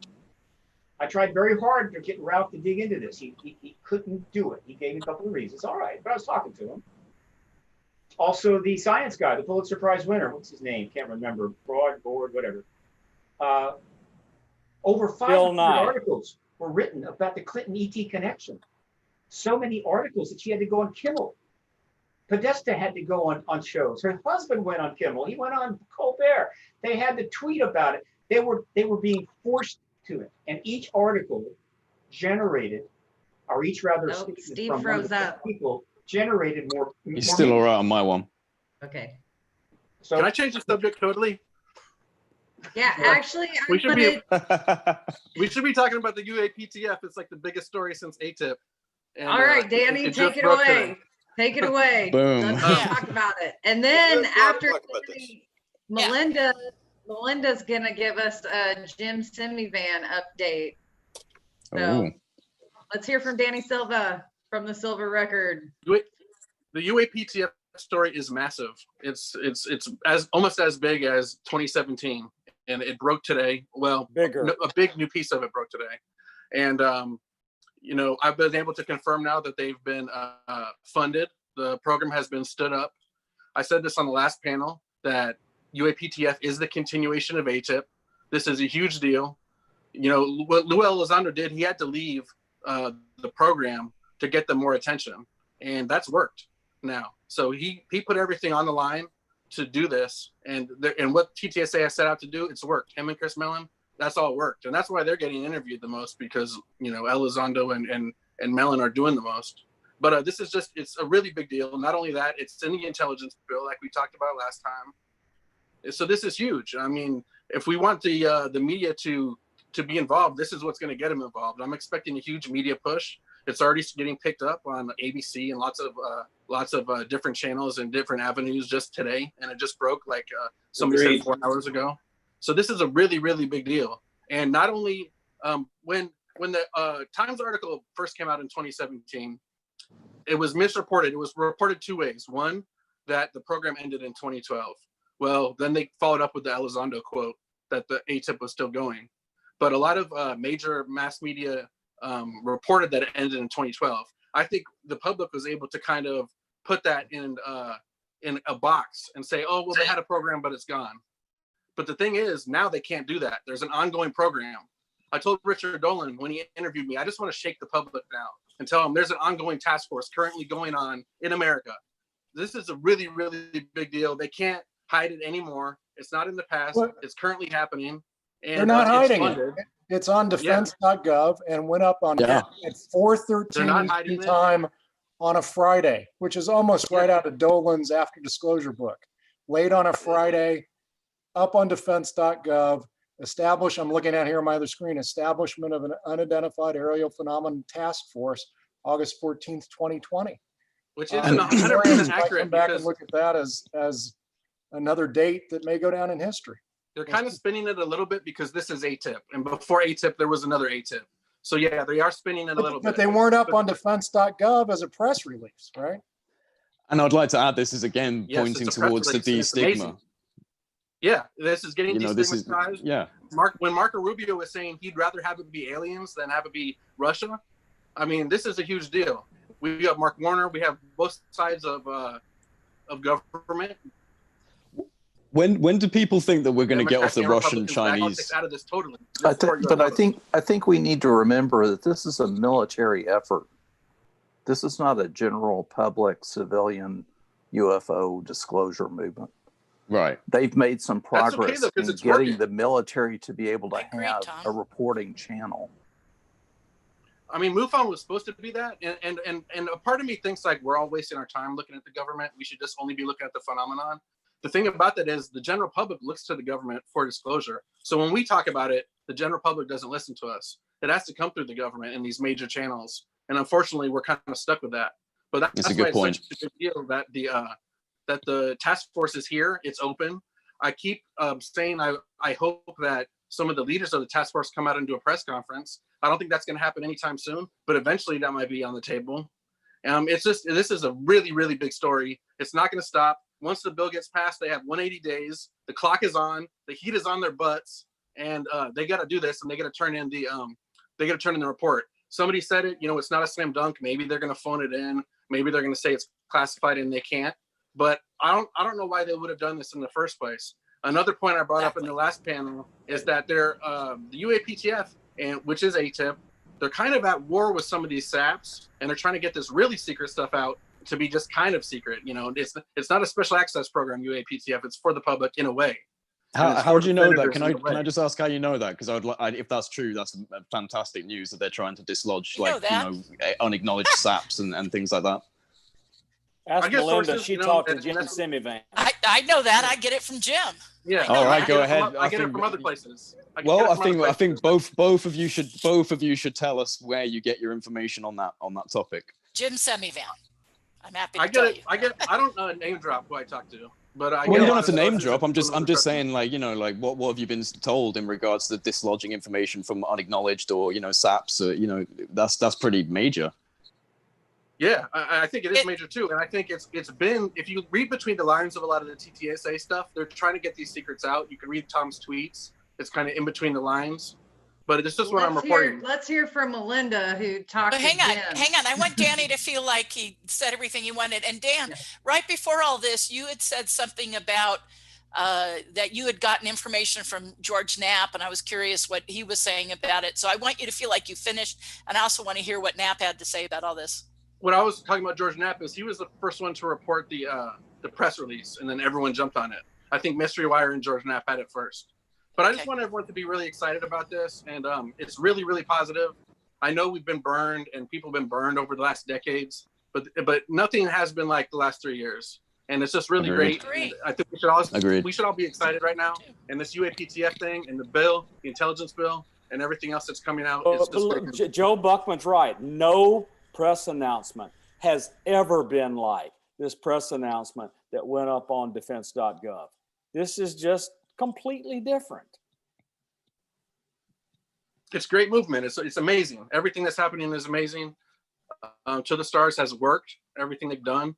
And we should all be happy. And it is a team effort. I think Steve made a really great analogy when he was talking about in the last quarter of the football game, when maybe not everybody is in, but it is a whole team effort. You know, of course, we're not doing as much as maybe Ttsa, but everyone else is doing this. And what y'all and what all of us have spent our lives, dedicated our lives to doing, obviously me and Jay and some others, not as long as the rest of y'all, but it hasn't been for nothing. And you guys have all been correct. And it's amazing. So let's all be happy about this stuff. And I know we could be pessimistic about the government, but we should be really happy about what's going on. Yeah. Thank you, Melinda. I agree completely with what What's Daniel Jimmy was saying. Let's come on. What's Jimmy Simmons got for us? Okay, hold your horses. Chillax, man. Okay, now, okay, so I specifically called him with a couple of questions. So that was the main thing that was my interest. So that I would have an update for you guys. And we kind of played a little phone tag, and he finally got back to me just today, literally just a couple hours before this.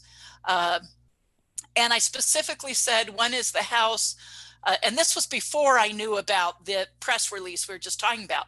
I saw that after getting off the phone with him, and I'll tell you why I don't think that he necessarily had seen it yet himself. But anyways, going back to, I asked him, when is the House voting? Because we know it went to the House desk, the bill that had passed the Senate, that included the, sections on UAP. And he went on to say, we kind of went back and forth about it, but basically there's not an exact thing, and he hasn't been told for sure, but he said it should be absolutely before the end of September. And he actually thought it would be either like the last week of August or the first week of September. So that's what he was saying. And maybe Bob, you know more about that, but that's what he was telling me. So he said, if not the end of this month, very beginning of September, I expect that to be voted. Then we got to get Trump to sign it. Now I'm really worried about that. No. This is the whole intelligence bill thing. He'll sign it. It's not but just Trump has to sign it, and he has to not hold it up or blackmail people. Trump needs to sign this for it to be the deal. Yeah, but it's not just the UAP issues in there. It's it's it's the entire defense authorization. I think and the report that we all saw, I understand, is not the actual bill. That's just a report on it. So it's longer than that. But he signs the whole thing is my understanding. It's the entire Defense Department authorization. Yeah. It's more than just UAP. Yeah, it's exactly. For the That's whole my Defense point. Department. And but we hope he signs it. Okay. So, but it's, so we hope he signs it. But I think that seemed like these guys were saying, or at least Jim was saying, that he wasn't in doubt. I don't think we have any reason to believe that he wouldn't sign it. Yeah. So, and I said, what's the likelihood of it passing and everything? And he brought up to me, well, you saw the CNN article, which was before today's big announcement, was yesterday's big announcement, And I said, yes. And I said, yes, of course. And he says, well, the Pentagon would not be saying they have this department if this wasn't going to pass, because this passing is the funding for that department. The fact that we've got the cart before the horse means the horse is coming. And he's, so he said specifically it's going to pass. Okay. So he said, he said that everyone should take what came out as, and again, we were discussing it based upon what was put in CNN, but CNN obviously got a precursor to what came out today, which we were just talking about. So that the defense.gov press release, the establishment of Unidentified Aerial Phenomena Task Force, apparently came out, yes, just today, but the establishment happened on August 4th.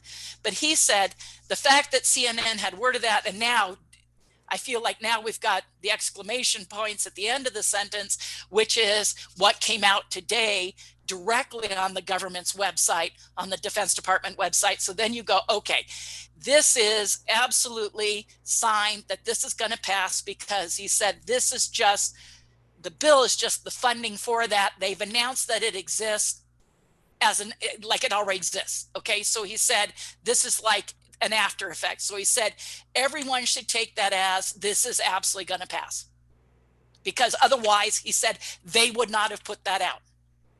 Okay.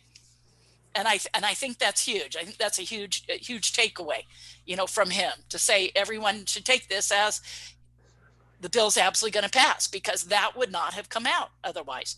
Okay. So, I also asked him, I said, any changes, anything? He said, no, not that they're hearing. He said, Congress could add to it. He said, again, I don't think they're going to take anything away from it.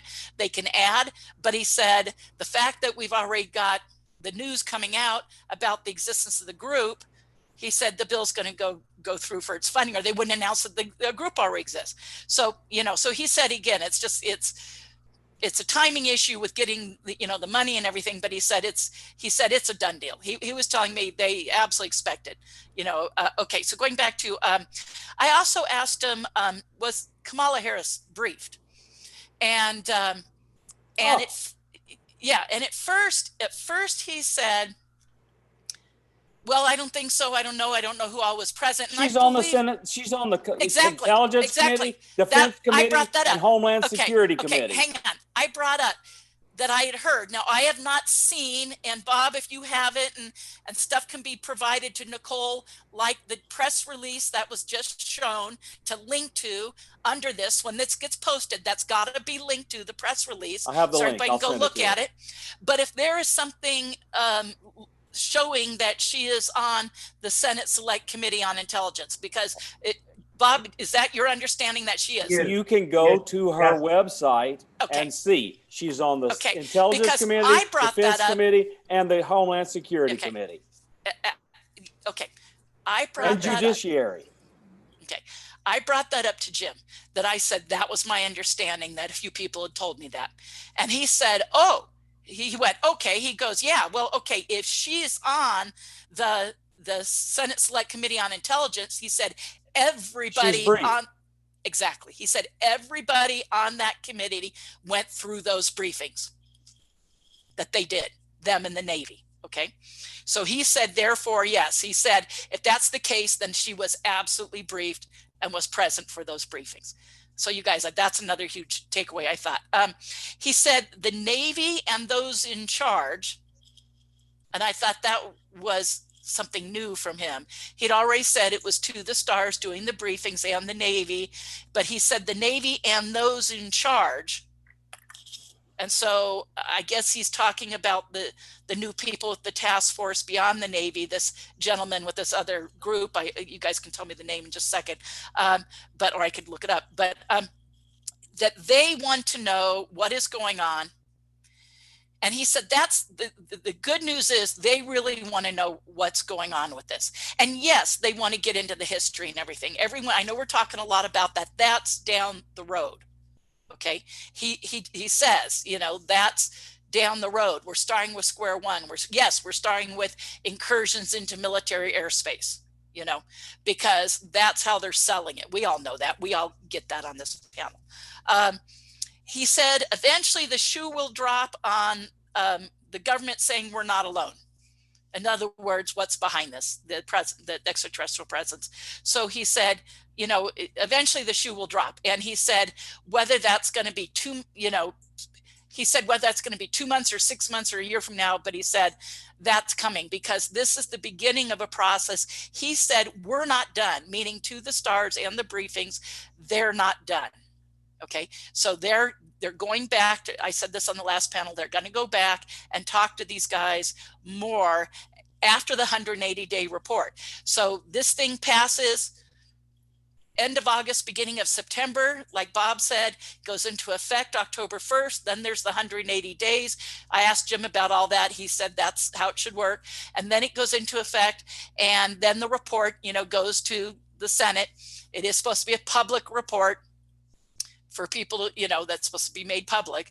That's what they're saying. So now it's not the end, and it's not all disclosure. It's incursions into airspace, and it's what's in the stovepipes within each organization.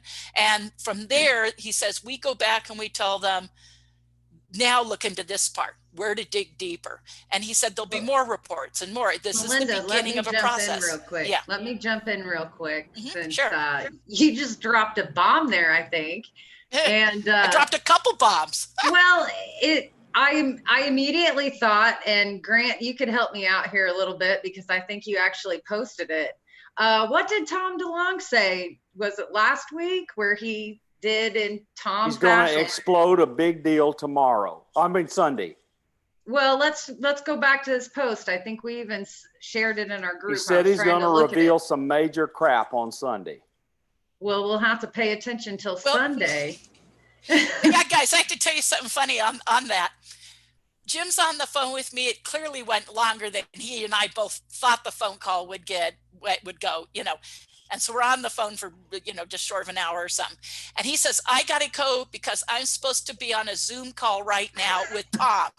So he left my call to get on a Zoom call with Tom. And he said Tom and others. I don't know who else.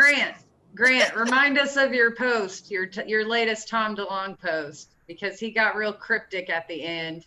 And then, Joe, you just held something up to the screen. The Intelligence Committee membership shows that our new vice president is on it. Nice. Okay, Grant. Well, the fact that Kamala Harris was in those briefings, ta-da, there you go. Yeah, I don't remember the post. Oh, of course you don't. It's been 2 days. Tom's always, did you put it in the link? Maybe in the chat? I will share it to the link. I'm trying to go to your Facebook page right now because he ended it, it was kind of cryptic. Okay, you find it. Now let's get Bob to weigh in here about what he thinks about all this, because Bob hasn't really said too much. I'm good. I'm enjoying this. So look, I have some things I'm gonna tell. We haven't mentioned Eric Davis. So let me talk about Eric Davis. I am privy to an email exchange that Eric Davis is on. And in the last couple of weeks, Eric Davis exploded on this email exchange. And it's up to Eric Davis to say everything he said, but I'm going to tell you what he did say that is relevant. He said that he was an advisor to the committees and to the people investigating the incidents which everyone has made public, like the Nimitz and so forth. Eric Davis was involved as the scientific advisor in the investigation of these incidents because Eric Davis said so, and he's not accustomed to lying. The other thing is, and I'm just going to tell you right now, I am not going to say exactly what Eric said in this email exchange, but the entire UFO community would be very happy with what he said he told the committees when he testified. When do you think that might be made public? It's earth-shattering. When do you think it might be made public? That's up to Eric. He can make it public when he wants. But I'm just going to tell you, all of the UFO community will hear what Eric Davis thought when he testified before the Senate Select Committee on Intelligence and others, what he thought these things were and were not. He was wide open. Man, he was blistering hot in this email exchange. So Okay, there's so 15% of the Senate. There's 15 members on that committee. Yeah, it's huge. That's a lot of So, but I was just telling you, Davis gave them an opinion, and it was something we would all like. Okay, so that's I have a feeling that there's a psychic connection. Let me go further. Yeah. Okay, let me go further. So the 180 days takes us to February. Who wants disclosure to happen by tweet? No one wants disclosure to happen by tweet that wants to control all this information. So they're setting all this stuff up so that we have a person in charge who's not going to disclose all this stuff by tweet. So let me tell you something. In a conversation, the current person in charge of all classification for the United States of America said the words Roswell and interesting and so forth to his son. That declassified it. Right then and there, he opened his mouth and he declassified Roswell to his son. The same way Obama, when he opened his mouth about Area 51, when he hung a presidential medal on somebody's neck, he declassified Area 51 right then. That's Well, true. can I just really quickly say that's incredible news about Eric Davis, and all I wanted to say, just because of my own pursuits of the consciousness aspect of the phenomena, and I know Grant Cameron will probably agree with me on this, and maybe some of you as well. The Eric Davis has definitely put forward in different ways his ideas regarding the psychic nature of the phenomena, and kind of sides with Jacques Vallée in regards to that kind of concept. So I'm wondering and hoping, and maybe reaching a little bit, but I'm wondering if the consciousness discussion is going to start coming in through testimony from Eric Davis on his opinion on what this represents. It could be. Eric Davis. Here, For what it's worth, actually, Jim and I talked about that as well. Jim was talking about that there were discussions about how strange that the technology is, how like those things. I have every reason to believe, based upon my conversation with Jim today, that those kind of things were absolutely discussed in those briefings. well, and I found the Tom DeLonge tweet from earlier. Let me read it real quick. He tweeted, ancient texts seem to have a common grouping of patterns that are all connected in intent to describe a control mechanism so different than what we would ever conclude. Don't assume that they are coming from other planets. This is also where the conversation gets disturbing. No. Listen. This is so transparent. This is Tom DeLonge promoting the release of book 3 of his work with Melinda. Bob, can I ask Bob a question? With you, Bob, I want to ask you a question. You're going back to the Eric Davis thing. I've asked you this probably on every panel you've been on, and that's the whole thing about if Eric Davis is openly talking about this, has he got the green light to do it? Because he's got a security clearance. I can't imagine Eric Davis sending this out an email without the green light because he has an NDA. Somebody has told him he could. I can respond to that. Go ahead. Okay, go ahead. Eric Davis has been a problem. There's tension there. There's been issues. With the Wilson documents, you bet on it. Eric is not a member of the Ttsa. Right. He's a member of the bigger group.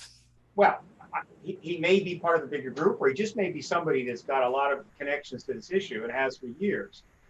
Whether they have never talked about the group that backs them up. They've never talked about that. So we don't know. But I do know this, that a lot of things have happened with Eric that the Ttsa is not happy about. And it doesn't mean it's not legitimate. It doesn't mean that he doesn't have the powerful things he could say. But they didn't want the Wilson document thing out. No. That became a major deal, caused all kinds of issues. And and he said other things. So in other words, they have such a difficult problem. They're trying to advance this thing. There's lots of people inside that know a lot of stuff. There's all the researchers like you all know a lot of stuff, and they're trying to maneuver. And that they can't control everyone. No, they certainly can't control me. They can't control Trump, so they want to get more control. So they're trying to make this in the middle. By the way, this all was supposed to happen in 2017, not now. That was the plan, not now. This is it made it 10 times harder. Then they got a pandemic, right? I mean, I have nothing but empathy and appreciation for these guys if they never call me or send me an email. It is not easy what they're doing.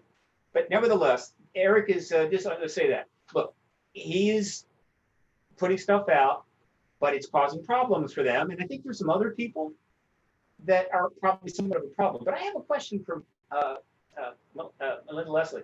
Melinda, your relationship with Tim Semivan, I think, Yes. is somewhat unique. I do not think any member of the Ttsa team has a check-in, letting you know what's going on relationship. And Semivan is the CIA guy, full total CIA career, the one that a lot of people would immediately want to be concerned about, meaning, oh wow, CIA, Jimmy Semivan, and so forth. Do you have any sense of why he has chosen to have this relationship with you and provide? Yeah, I know exactly. And did we lose Danny? Yeah, he had problems with his power going out. Oh, okay. I'm so sorry. Because I was going to have him comment on this too. Apparently, he's talking to Yeah, I was gonna say individuals. he's speaking to people in TTSA. Yeah, for sure. he's speaking with Tom wanted to people. comment as Dolan well. is clearly speaking with As people. is Joe Murgia, UFO Joe. And Joe Murgia, you know, and others. Obviously, you know, Knapp is, you know, so everybody's got their folks. You know, I'm not alone in that. Just happens mine's Jim, and that may be different than other people that they're talking to. Tom, did you want to jump in? Well, You no, raised your well, hand. I wasn't done answering Steve's question. Okay. Because Steve also asked me, you know, what is Jim's interest in me? There's a short version and a long version of this story. Okay. The short version is that I had a client, a woman, come on my tour who was friends with Jim. Her husband goes back with this group of people, and or ex-husband, I should say. And anyway, so she was going to be talking to Jim, and she asked me on the tour, on my UFO sign tour, do you know who Jim Semivan is? I said, yes. Anyways, long story short, she put us together, and he called me like 2 days later. Now, that's the surface level story. Is he calls me because she tells him about me, says the tour is incredible. He wants to talk to me about it, whatever. He calls me. Now, you know, Steve, and most of the people on this panel, I have a long history with these guys. I did a presentation for UFO Denmark that was the 50-year history of the working group. 40-year history of the working group that I've been researching with Randy Kopang, my research associate, for 28 years. I actually have a involvement with one of the players, Jack Houck, going back before that. So I have a long history and continual involvement with these guys. Throughout those years, occasionally I've been handed off, okay, from one to another. So part of me goes, well, Jim's just the link in that chain. Okay, so that is the long story. There's a longer version of that. Now, I will tell you this. Jim has expressed incredible interest in my MILAB experiences and research. And anyone out there who's a case of mine know that I'm not giving any specific case details or any names ever. Okay, so if you're out listening to this later and you're someone I've worked with, names and cases, no. Okay, we're sticking to my experiences. But Jim has extreme interest in it. And he talks about how it really bothers him, how it's paid for, how it happens, what it means about the depth of the secrecy. And we have long discussions about it. He has expressed that he wants to sit down and spend like 2 whole days interviewing me in depth about it. And I've agreed to do that. Okay. Now he expresses that those kind of things going on drive Chris Mellon crazy even more than they do Jim. You know? So I've never spoken to Chris, but that's just what I'm being told. So I want everyone to know, though, that if they went and listened to my 40-year history of the working group presentation, they would know I'm not like lock sync with these guys. I ask questions. Often now Jim's and my discussions on the phone get into even arguments. Okay. You know, but we ask each other tough stuff and we get into, you know, stuff. That's how I can say, Jay, that they are discussing the consciousness part, you know. Okay. So, but we get into some pretty heated discussions. And even this today, I just called him with a couple questions and it went longer. But I'm grateful. And I think it's because he's wanting to understand that from me, that he wants to meet with me. Of course, I'm extremely cautious and I do question. I have said back in that presentation that I've given now like a couple of times. I think, Steve, I think you saw me do it for Lori and Fenton about 2 years ago on the 40-year history of the working group. And in the update I did just about this time last year for UFO Denmark, which is the last time I gave it, but that's the recorded, it's online for free, everyone can watch it. But in that, I talk about something that now Dolan's starting to talk about, which is a concern that this is going to be a partial disclosure.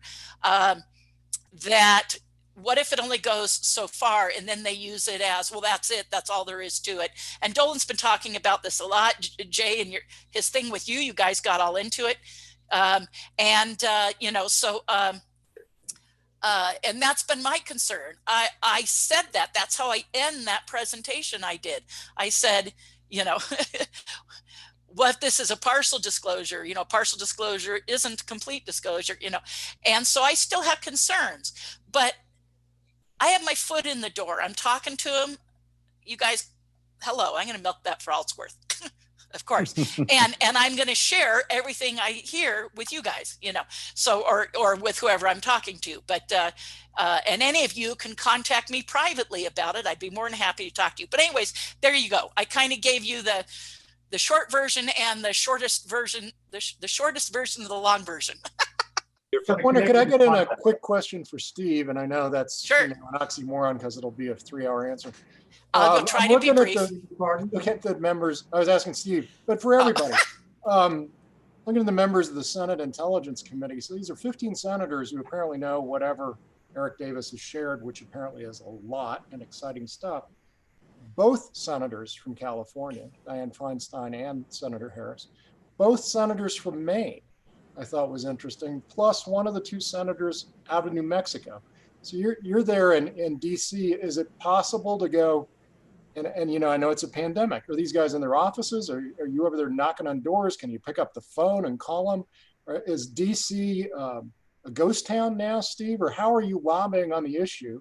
Well, I think it's kind of exciting that both senators from California, both senators from Maine, why would they be on that committee? Is there a connection to this issue that caused them to be selected for that, or be the ones briefed?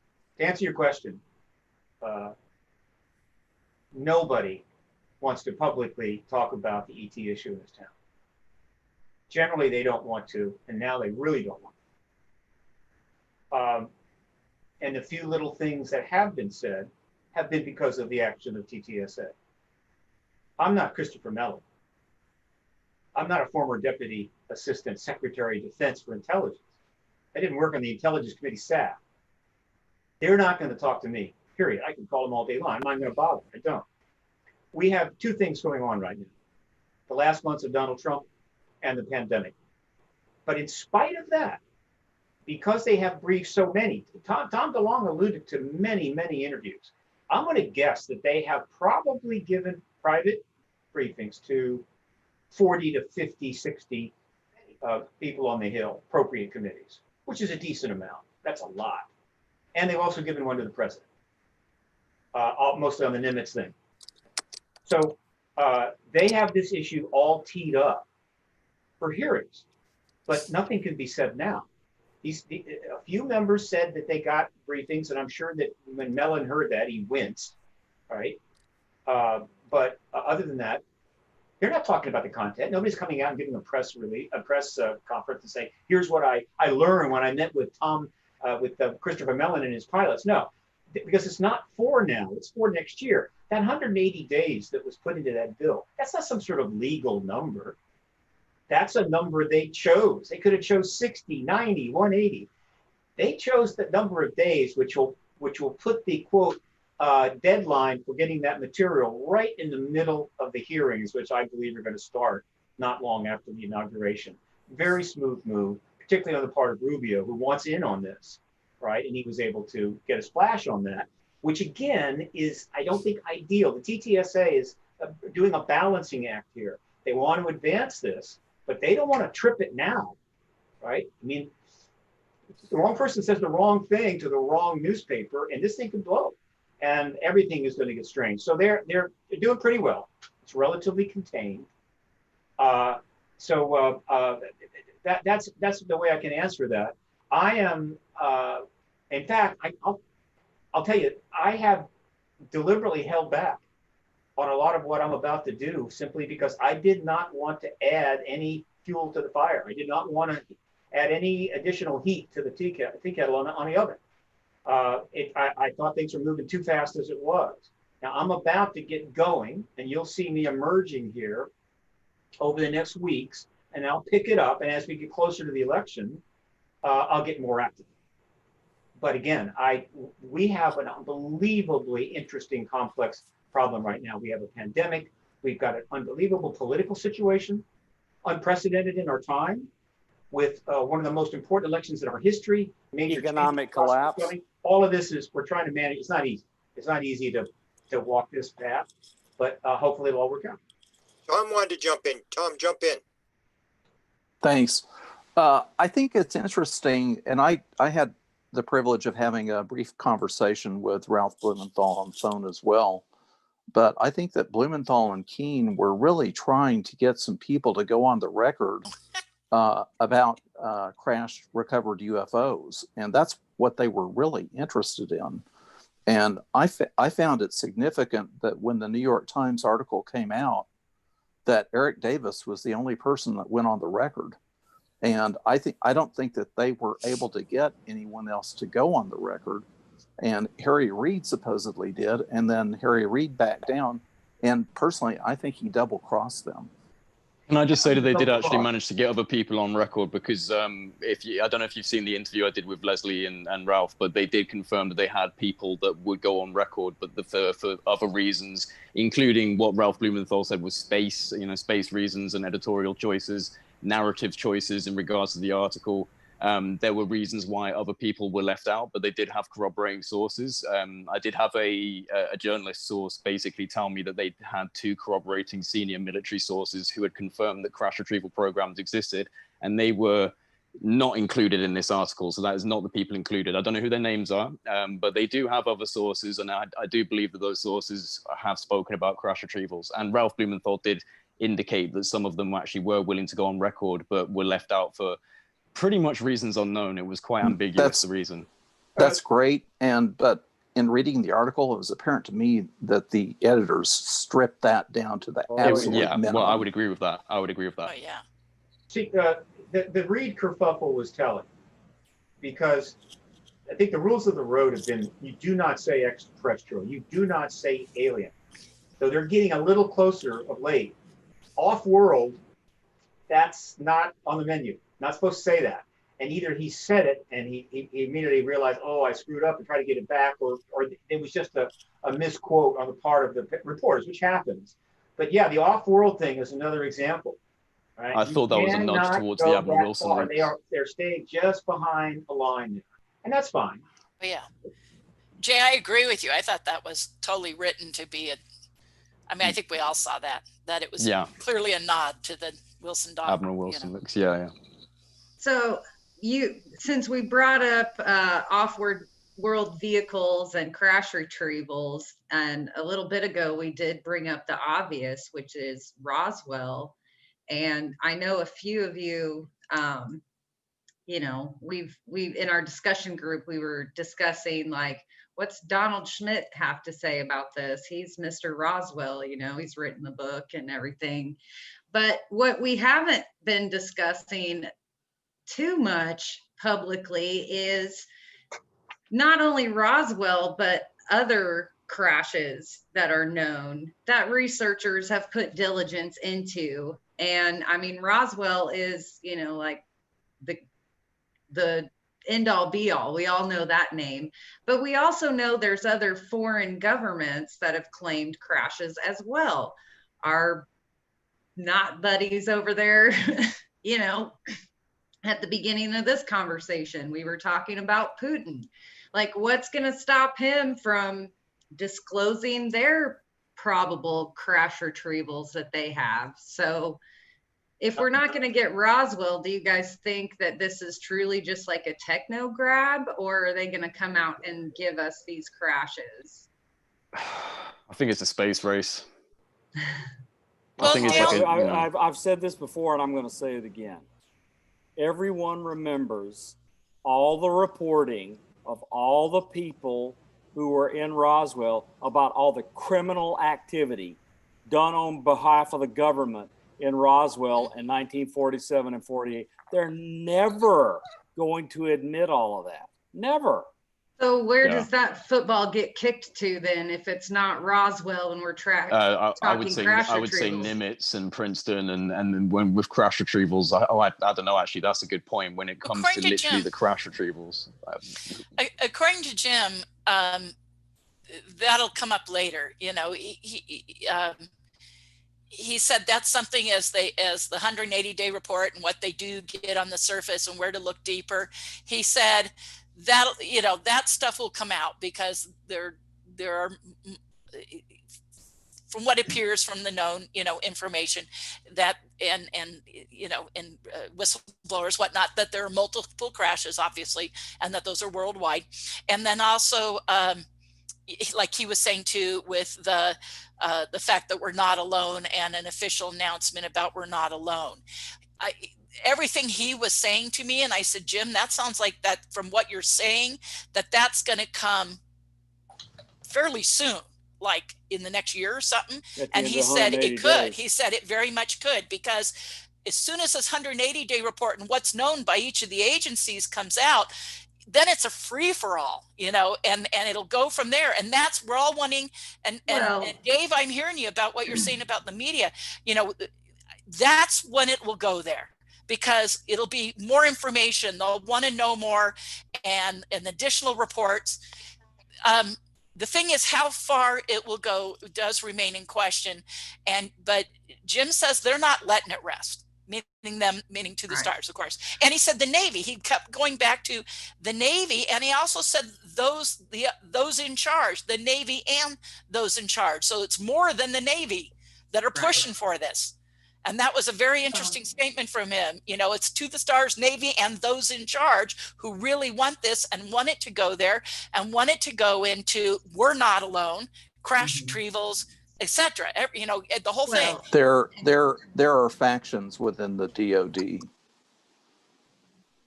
I have a, And that's why, we're talking about crash. And outside it, in private corporations.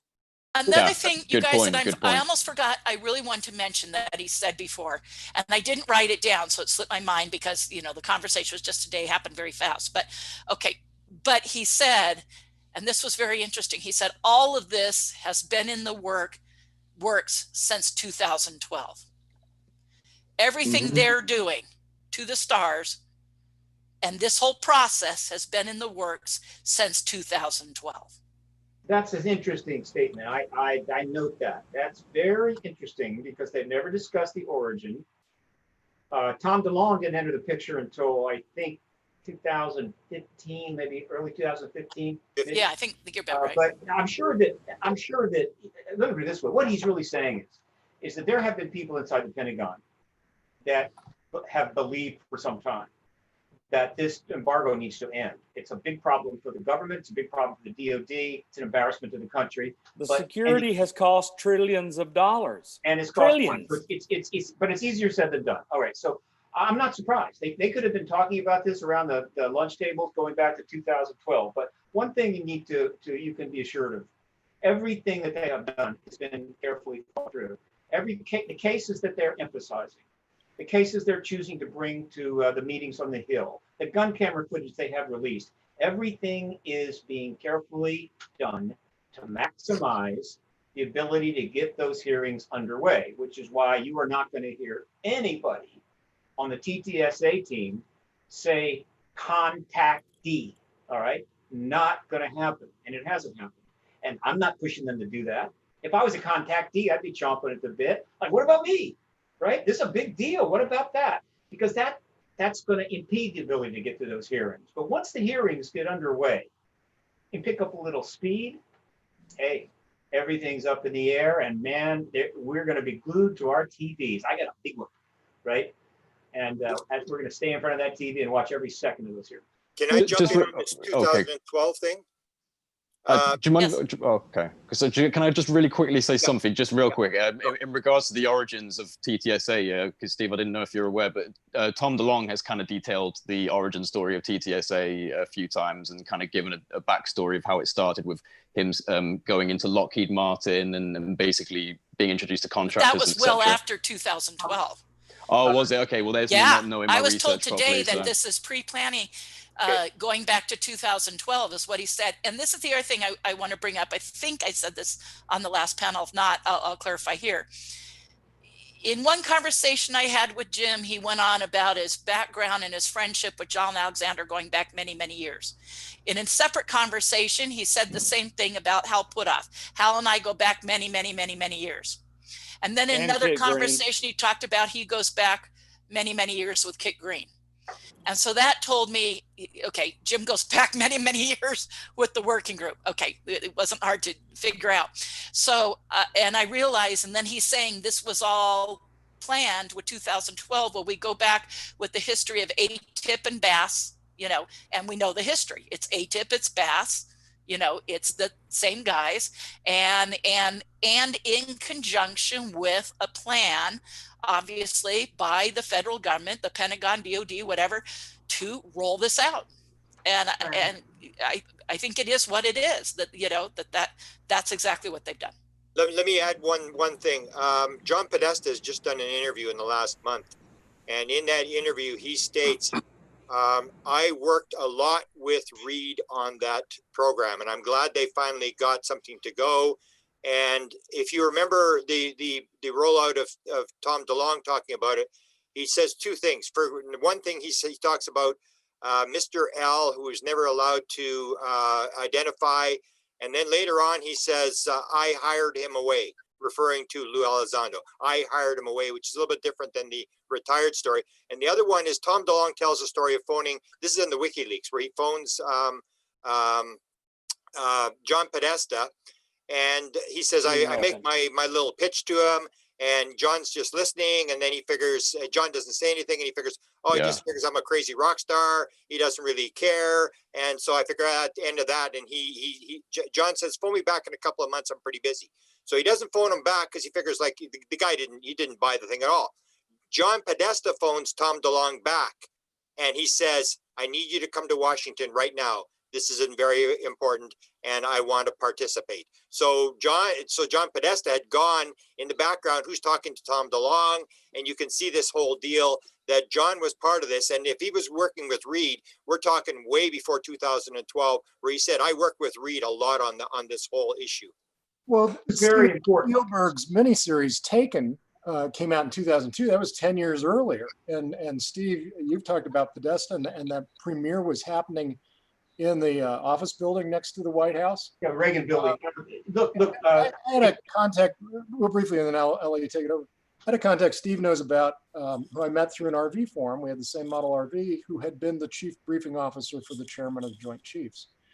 And we had discussions around the edges of this issue, which I've not talked about, but got my undivided attention. He passed away a year ago, August 5th. Dear friend, wonderful American hero, second in command at Fort Bliss when Columbia landed, documentable career. But one of the things he told me, I asked him about Corso, and he knew Corso, but wouldn't talk about it. But I asked about Taken. And I said, I watched it nonstop during a dust storm at Burning Man in 2010. And I said, what do you think of Steven Spielberg's Taken? And his response was, the color and model of the car, the commander of that base, was different than what they showed in the film. Like, that's your criticism about what they got wrong? Yeah. Let's point out something. 2002 in Taken, was that a disclosure moment, Steve? Can you talk about 10 years earlier even? The Taken used a theatrical version of the truth embargo based around family, but he was having some fun with it. Look, there's 2 points I think I need to emphasize. I think you'll appreciate. First of all, throughout the 2000s, from 2000, go back to 2007, whoever the hell was involved in AATIP, Elizondo, whatever else, and others inside, I assure you, the Pentagon and the CIA, were fully aware of the Clinton ET connection. They were aware of the Rockefeller Initiative. They were aware of Podesta's connection to trying to get files out. They knew all about that. They knew that history had dropped the issue into the lap of Bill and Hillary Clinton. And then the question is, what were they going to do about it? So they knew that. All right. And so 2012, this program ends. And Hillary Clinton ran in 2008. Right. So the program was still going on. And then Obama wins, which was kind of, in terms of advancing the program they had in mind, the situation during that period was not ideal. And then Clinton runs again. And it was because she was running again that they decided now's the time to make our move. When they formally put it together, when Tom gets involved, they give it a name. And they planned on launching it right after she wins the election, November 2016. 500 articles were written about her connection to this issue. Millions of people saw those articles. The connection between the Clintons and the ET issues was already fully solidified. Once she gets elected, the Ttsa comes out, gives the articles to the New York Times, published December 9th, 2016. Hearings start in 2017, not even a problem. And everybody goes down in history. Now, second point, the man who may be president in next year has a direct connection back to the Clintons. That connection goes, well, the connection goes through essentially Podesta and Hillary Clinton, who are part of the administration, right, that he's the vice president of. And we know that Podesta talked about the ET issue with Barack, briefed him in on it, what their plans were. So Biden has that connection back to the Clintons through Podesta. And so when he goes into the White House, he knows his history. He knows all that's going on between the Clintons, Podesta, the people around him on the ET issue going back to 1993. And so from the standpoint of the Department of Defense, Biden should not be a problem. He will cooperate. He's on board. He probably fully understands what it will mean if he ends up being the disclosure president. If he doesn't win the election, it's a whole different situation. I think if the Democrats win the House and Senate, they'll probably proceed because the Democrats control all the committees and they can do whatever they want in hearings. And there's nothing that President Trump, second term, could do about it, right? And he might end up being the disclosure president, but it'll be the committees in the Democratic Congress that make it happen. But these are extremely complex equations to try to solve. But Biden is connected on this issue. He's wired in, and that is a very good thing. Can I drag Danny Silva in? He hasn't really said too much. Danny, what do you think is going to unfold here? Everyone, before that happens, I've got to go because it's Okay. 3 a.m. here. Right. So I just wanted to say I'm really happy to be here and you know, I thank you wanted for to say also, thanks for saying goodbye. Dave Scott also had to leave, and so did Melinda. So well, it's No 3 problem, a.m. So guys. I'm gonna go pass out now in my bed. So just you know, thank you so Long live much, the guys. Queen. Long live the Queen. We love you. Take care, she everyone. could be Thank the you so queen much. of disclosure. Let the queen Oh, well, disclose. yeah, I don't think we're going Call to get that us. anytime soon. Also, Nicole, is there any chance you'd be able to send me a download link for this? I Because will, I haven't yes. been able to record it. All right. We Thank will you so send it. much, guys. No Take care. problem. Thank you. Thanks, Jay. Thank you. Cheers. All right, Danny Silva. Danny Silva, you haven't said much tonight. Thank you, Grant. In what context do you mean? Well, you've got some sources. You're on sort of the leading edge of this thing.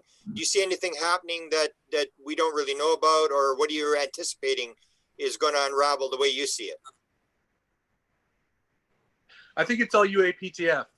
Everything right now. It's the biggest story. It's really great. You know, I've been able to confirm that it's funded now. Where AATIP had funding off and on, and they were having problems with that, and it's been funded now. UAPTF, the continuation of AATIP, it's funded. It's stood up in the vernacular that they use. So this is just really huge, and I think the issues that we're bringing up about the media, this is hopefully going to kick them in the butt and get them more involved. Let me ask you two questions related to that. Yes, Number one, what kind of money do you hear is floating around? And number two, what will be the difference between this and Blue Book? Because Blue Book was open. We're going to look into this, and you know where that went. So those two questions, the funding and what will be different between this investigation and what happened with the U.S. Air Force? I have no idea how much funding. I haven't heard any numbers. I just heard about that today after the press release. I asked around, And that's when I heard about the funding. And I hope we end up hearing more about it. And they haven't gotten the funding yet. I don't know if that's going to occur when the bill is passed or what is exactly is happening. But the fact that they announced it with the press release means that they have the funding. I think since August 4th it was. What was your other question, sir? The question about what's going to be different between this and the investigation of U.S. Air Force Blue Book. I'm not sure exactly. All I know is that we have Elizondo and Mellon, and we have these UAPTF guys, and they're not messing around. So it's hard for me to compare it to Blue Book. I wasn't around when Blue Book was happening, and I know that was basically even maybe turned into, I don't know if I want to say worst case scenario, but it didn't turn out how we wanted it to turn out. But I'm just hoping that it's 2020 now, and I'm hoping it is going to have nothing like that happening. But the UAPTF story is just so big. And it's as big or almost as big as AATIP being announced, like I said earlier. And I feel like the paradigm shift of the public to know that there's a current UFO program going on. It's not in the past, it's current right now. And I think the more press, I'm messing with stocks these days. And you invest in a stock and then you wait for public relations to happen or a catalyst to happen for the stock to go up. So every time we're hearing about a press release from UAPTF or we're hearing about any kind of a public announcement about it, their stock's going up. So their stock went up big time today. I think we could all agree on that. I'm hoping for a big mass media push now, and hopefully going into next week. And once the bill's passed, there's going to be more of that. Once the 180 days, what a cool story to get people interested and involved. It's like a sports clock ticking down. And once that happens, I think there's going to be more and more press. I think this is it. I'm not super concerned about this, the idea of the partial disclosure, because you don't light something on fire and then try to put it out, or the whole thing's burning. And even if they give us partial disclosure, the media is going to run with it, because you can't do partial and then not have everyone else jump in and run with it. So I think that's really an important idea. And unless they're trying to mix in, disinformation somehow, which I just don't think is the case at this point, that you can't have partial disclosure. It's going to go all the way, whether the government does it or someone else takes over and gives us full disclosure. Too many people are going to be asking questions now. The cat is, whatever analogy or whatever saying you wanted to have, that's what's going on now. I think you said it, Grant, and you've said this for years, and I thought it was really astute, where you were saying, if you want to cover this stuff up, you just don't talk about it, right? Yeah. You've always said that, Grant. Yeah. So it's like, that's the best way I could put it. They just wouldn't have talked about it this whole time. They're talking about it. They want this out. And, they is kind of a hard word to say. Some people want it out. Some people don't. But otherwise, they just wouldn't be talking about it like you said Canada does. Yeah. And they're talking about it. So it's going down right now. What do you think it's got some legs with this like, it seems like no story can get any traction today as long as we have, the president who's sort of sucking up the oxygen of all the stories, and with an election coming out, do you see traction in terms of like the story coming today that the media is actually going to spend some time on it and not chase the Trump story or the election story or something like that? It's never going to be enough press for us to be happy 100%. Yeah. But every time it happens, it's better and better every time. Yeah. And I think the task force, like I said, the task force going on currently, it just changes things for people. It changes things for the public. And we just got to start slapping people and letting them know about these facts. And there's more people talking about it. Tom Rogan, a friend of mine, he's with the Washington Examiner, a big paper, and he's writing about UFOs. And I know he gets pushback on it, and he still does it. So I'd like to see more journalists putting their money where their mouth is and caring about the world and caring about this really important topic, putting their careers on the line for it. And I think more and more people are going to be doing it. And eventually, and we've seen it happen somewhat, that's where the ratings are going to go. People are going to be more interested in it. We're going to have burnout on the political stuff over and over again. It's not going to be as big of a story as the election, itself, of course.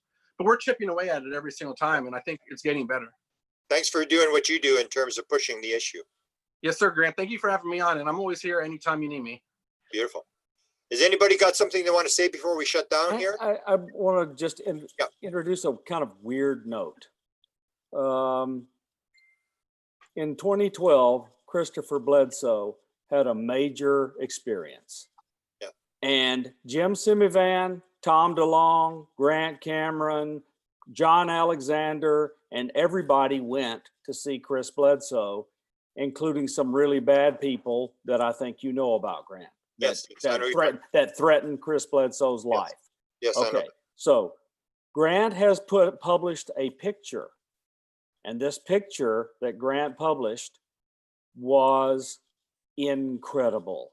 I don't think people realize the implications of this picture. This picture was of an envelope that had Chris Bledsoe's address on it, and laid on top of this envelope was a napkin with a presidential seal and Camp David on it that Tim Taylor sent to Chris Bledsoe. There is one man between 2012 and 2016 that could have invited somebody to go to Camp David for Tim Taylor to tell him a story. I don't think we know all the reasons that all of these people we're talking about tonight ran to Chris Bledsoe's house to talk to him and still do. So I just want to say there's something going on there that we don't understand.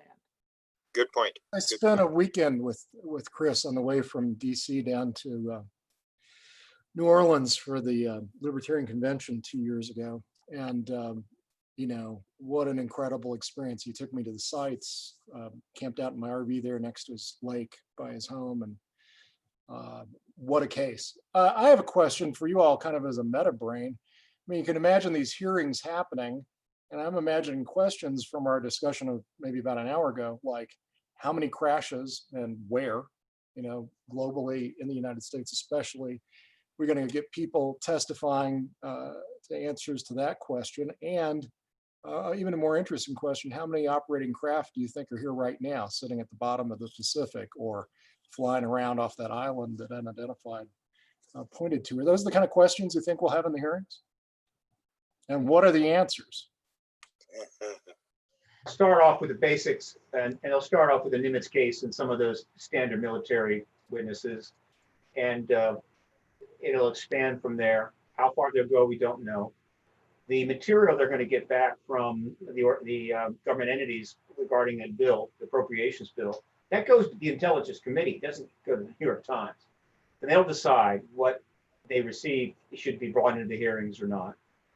But what's important is we get disclosure itself. And so it won't take a lot of hearings to make that decision possible. And then we get the confirmation from the president. And then things will get much more intense and interesting, but we'll be in a different place entirely. And what gets talked about when is going to be decisions made. The media will have an impact, depending upon how much pressure they want to put on the government. The contactees will come forward.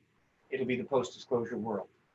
But the hearings will be pretty straightforward, but designed to get the job done. And the job, I assure you, is not to just hold some hearings and say, well, we did some hearings. We're all done now. Good. Fantastic. No, they're getting the hearings in order to set the stage so the president can make the announcement. I feel real good about next year around April. I think April will be a good time. But the sooner it happens, the more it helps Joe Biden. And that's a big deal. So as well as the committee chairs. If you're a chairman of a committee next year, and you're going to be able to hold a hearing with 200 million people watching, oh, you want that. You want it immediately. So I don't think they're going to wait around. I'm starting to get really excited about next year. Just need to stay alive until next year. I have a quick question. Are foreign diplomats allowed at these hearings? I mean, I know we have not necessarily. There'll be public, the mandated hearings in the Rubio language are public. There'll be classified hearings and classified annex, but there's a public report mandated in the law. Well, I'm asking because I know in years past, we have had other governments do forms of, you know, bringing their data to the public, a soft form of disclosure. I keep thinking about the French government putting out the Cometa report. Cometa report, which was pretty much, if you study it, it was pretty much kind of like a call to our own Pentagon. the United States Pentagon saying, we think you might have some tech that you want to share with your NATO allies kind of thing. So do you think we will see foreign governments that have done a form of disclosure kind of come up and rally for the United States to do this, to lay it out on the table? No, but when things get going, don't be surprised that other governments are going to hold their own hearings. When you have an audience this big, you don't promote somebody else's government. Those Right. witnesses will testify to the government in France, UK. How quickly other hearings begin in other countries after we start will be very interesting to note. The quicker it is, that's a strong indication that this is going to go through. But it'll be all U.S. military witnesses, I think, in our hearings. Tom, go ahead. I was going to say crashes happen all the time. You seem to have the idea that Joe Biden believes that he has a huge amount to gain from getting involved in this. And I don't know that there's any evidence that that is true. And in fact, I think in terms of general political behavior, and you've said it yourself, Steve, politicians have nothing to gain from getting involved in this. Well, I disagree. Politicians have always had the potential. Well, let me say politicians. Look, the lower end politicians, your members of Congress, staff, things like that, absolutely. You get into this, no good comes from it. The glory is only going to go to one person, the head of state that makes the confirmation. Now, that glory will trickle down to the party and Congress, particularly if Congress gets involved in the hearings. But this has never happened before. I'm giving an informed opinion that the first head of state that confirms the extraterrestrial presence and ends the truth embargo will receive in that moment the greatest political legacy in the history of government. Nothing will compare. And that legacy, of course, gives them enormous political power. They have just told the world the most profound truth ever. And they're telling the world that's really become weary of lies and mendacity and so forth. They're so sick of it. And finally, they get a major truth. And then the hearings are putting out truths, and it's all great. And the president can sit there and say, I'm the one that did it. And every other president before him didn't. Hillary wanted to, she didn't make it. Barack might have wanted to, but the circumstances simply did not work out for him. Clinton was stonewalled. Carter was stonewalled. Right? Prior to the end of the Cold War, it wasn't going to happen. So you can take them out. And so it looks like it's falling into Joe Biden's lap. If the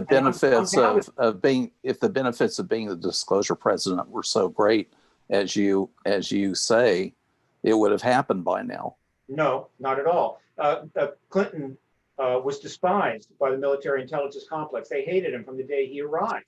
And when Podesta and he started trying to press for records, they stonewalled the hell out of him. And then, of course, he got investigated, and he and his wife got investigated for every scandal in Washington they come up with, and then they impeached him. Carter was absolutely stopped cold, told to go pound sand. And so it's not like it would have happened. Any efforts were pretty much locked down because this subject, this issue, the research, everything is in deep ASAP programs. You can't get there. Right? If you don't have absolute top clearance and special clearance, you don't get to see that stuff. You don't hear about that stuff. Even the president doesn't hear about it. And so in order for a president to be the disclosure president, what had to happen is that the military intelligence complex needed on its own to sort of decide it's time to end this truth embargo. That doesn't mean everybody in the MIC, but obviously enough within the MIC have come together on this that they have set up the Ttsa, allowed it to go out and proceed as it has. And so the reason it hasn't happened before is there wasn't a Ttsa before. This is it, finally, thank God. Well, I'm very skeptical of that. Okay, I'm very skeptical. In fact, the head, only the party heads of these top committees, like intelligence committees, they're the only ones that could, at this point in time, can be fully briefed on some of these special access programs. Yeah, they're And- not. The intelligence And the Gang of Eight. out of the special access programs. And the Gang of Eight and the committee heads. Yeah, but There's Yeah. other people called super users as well, and that Yes, get, there are several super users of those people inside the U.S. government that can have access to basically whatever they want because they're very trusted individuals. They're called super users. okay, but I doubt any of them are on a committee in Congress. Because, No, they're not. okay, so that's the issue. The embargo has been successful. The wall is pretty much held, but finally, the Department of Defense has stepped in and decided, okay, let's get this done. Not that it was going to be easy. They chose an interesting vehicle, the Ttsa. Let's put the arts and science and throw that out the window. And Tom was involved. That's not a big deal, it's a little unusual, but it's not totally out of the ordinary that would have happened. And they proceeded in a way that makes sense, but understand, they did not want to have that announced before the election. When those WikiLeaks emails That was got a dumped, disaster. That was a disaster for them. That was a disaster. An absolute disaster. That's scrutiny. But they go, okay, it's okay, it's okay. She's going to win. We're going to open up. We're going to rock. And she loses. Now what? So they were sitting there already exposed with nowhere to go. And they just went silent. They're trying to see what would happen with Trump. Maybe he would become presidential. Maybe he would become, I don't know, FDR. Who knows? The point is that every month that went by, it got worse and worse and worse. And finally, they realized that it wasn't going to get any better. They were already exposed. They needed to take action. They waited 11 months and they announced in October. And then the question was navigating the next 2.5 years, right? So that they could get where they needed to go. But I think some of you have contact with them. Ask them. Ask Semivan. Ask Melon. Did any of you consider driving this issue to hearings and getting disclosure under Donald Trump? They probably wouldn't answer the question, but I think the answer is simply no. That we did not want that. And what choice do we have to just try to do? So they kept things alive. They moved things forward a little at a time. It seemed like a lot to us, but that was the challenge that they face, and they still face it. So let's just hope that nothing dramatic happens and things unfold as I hope they will. And come early February of next year, let's all be ready. Be ready. Know what producers to call. Know your areas. Be prepared to engage the media right away and make it clear that, yeah, I've been at this for 30 years. I know a great deal. So why the hell are you talking to Dr. Phil Plait? Why are you interviewing Seth Shostak? Talk to me. But until then, no, it's not gonna. I was going to end this, but I want to end with a controversial question.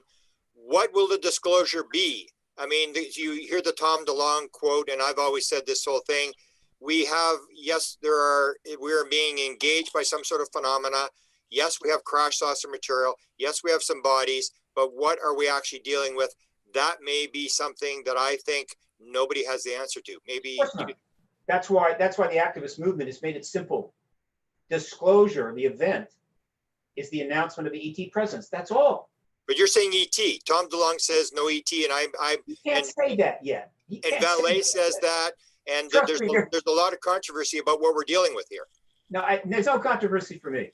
We should just call them non-human intelligence or something like that in general. Look, they can't say these words now because it's they do call it an impediment to getting the hearings. Once the hearings get underway, once we get to disclosure, there's no longer a reason to play games with the language.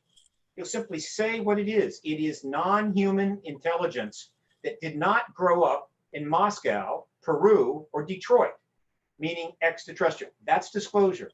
Now, what we get after that is what I'll be talking about a lot. Bryce Zabel talks about, Richard Dolan, is the rest of the story in the post-disclosure world.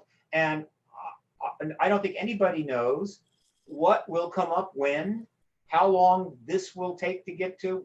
We don't know. I know that we would all like to have everything dumped right on day 2. Here it is, the whole thing, all the files, all the records. No, this is going to take months and months to unfold, and it will be done in a way that minimizes upset, makes the government look good. Not going to talk about the MyLabs program on day 2, 3, 4, 5, 6, right? They'll get to it eventually, but it'll be down the line. Same with contactees. But things like the Nimitz event and stuff like that, nuclear weapons tampering, pure gold. That'll get things cooking right away. So you can expect those to be up in front. And if you look at what's happening on the Unidentified show and what they've been talking about, it's all about these pilot sightings and the Navy events and so forth, which is absolutely safe politically for any of the committee chairs. And so that's where they'll start. I thought one of the most interesting episodes was the commercial pilots. Yeah, they could bring those in. That's all pre-disclosure, right? What they have to do is create a body of evidence under oath. Remember, nobody under oath has spoken about this issue since 1968. Yeah. So that the American people are going to go, whoa, look, that's it, right? Okay, great. Then the president could come out and say, I've met with my advisors, I've met with the congressional staff, committee people, I've met with the DOD. The evidence is pretty clear now that there's an ET presence. This is appropriate. It's not disruptive.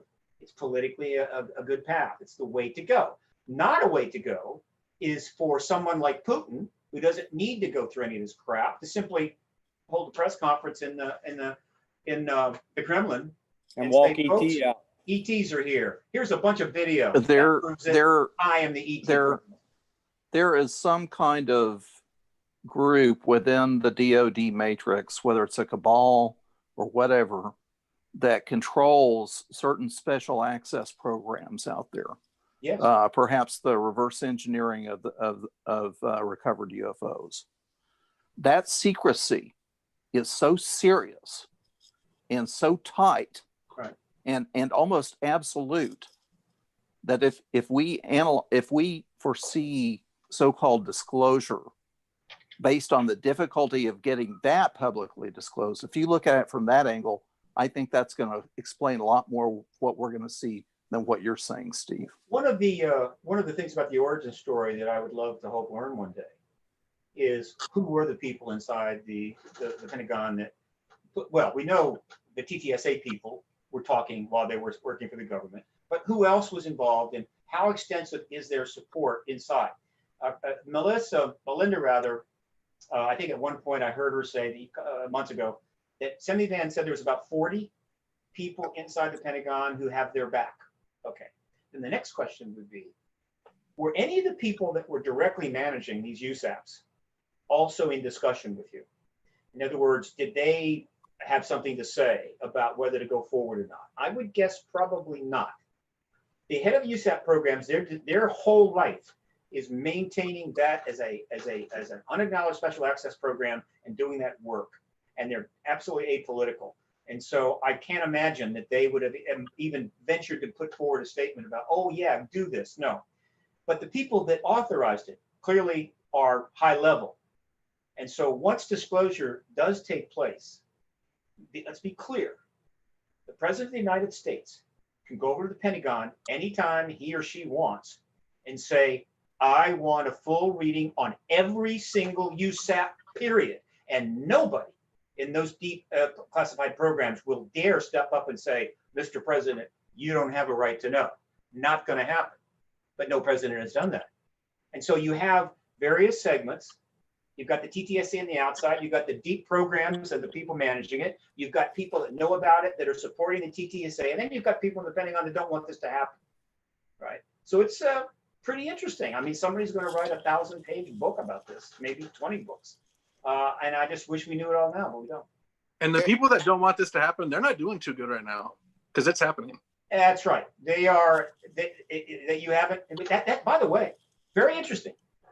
Has anybody in any of the military services or intelligence agencies, not one person, come forward in some form or fashion and condemn this? Well, Susan Goff sure tried to derail it. No, yeah, that's right, Bob. I mean, we keep getting contradictory messages out of the Department of Defense. Well, that was the public relations office, the front For the office. Joint Chiefs, yes. They were a little confused, and there was some confusion because they were not read in. When the TTSA goes out, the spokesperson of the Pentagon was not read in, and so they started getting these questions, and they're going, oh, what the hell? And they made some statements that were not true, but they weren't trying to deceive us. And so things finally settled down.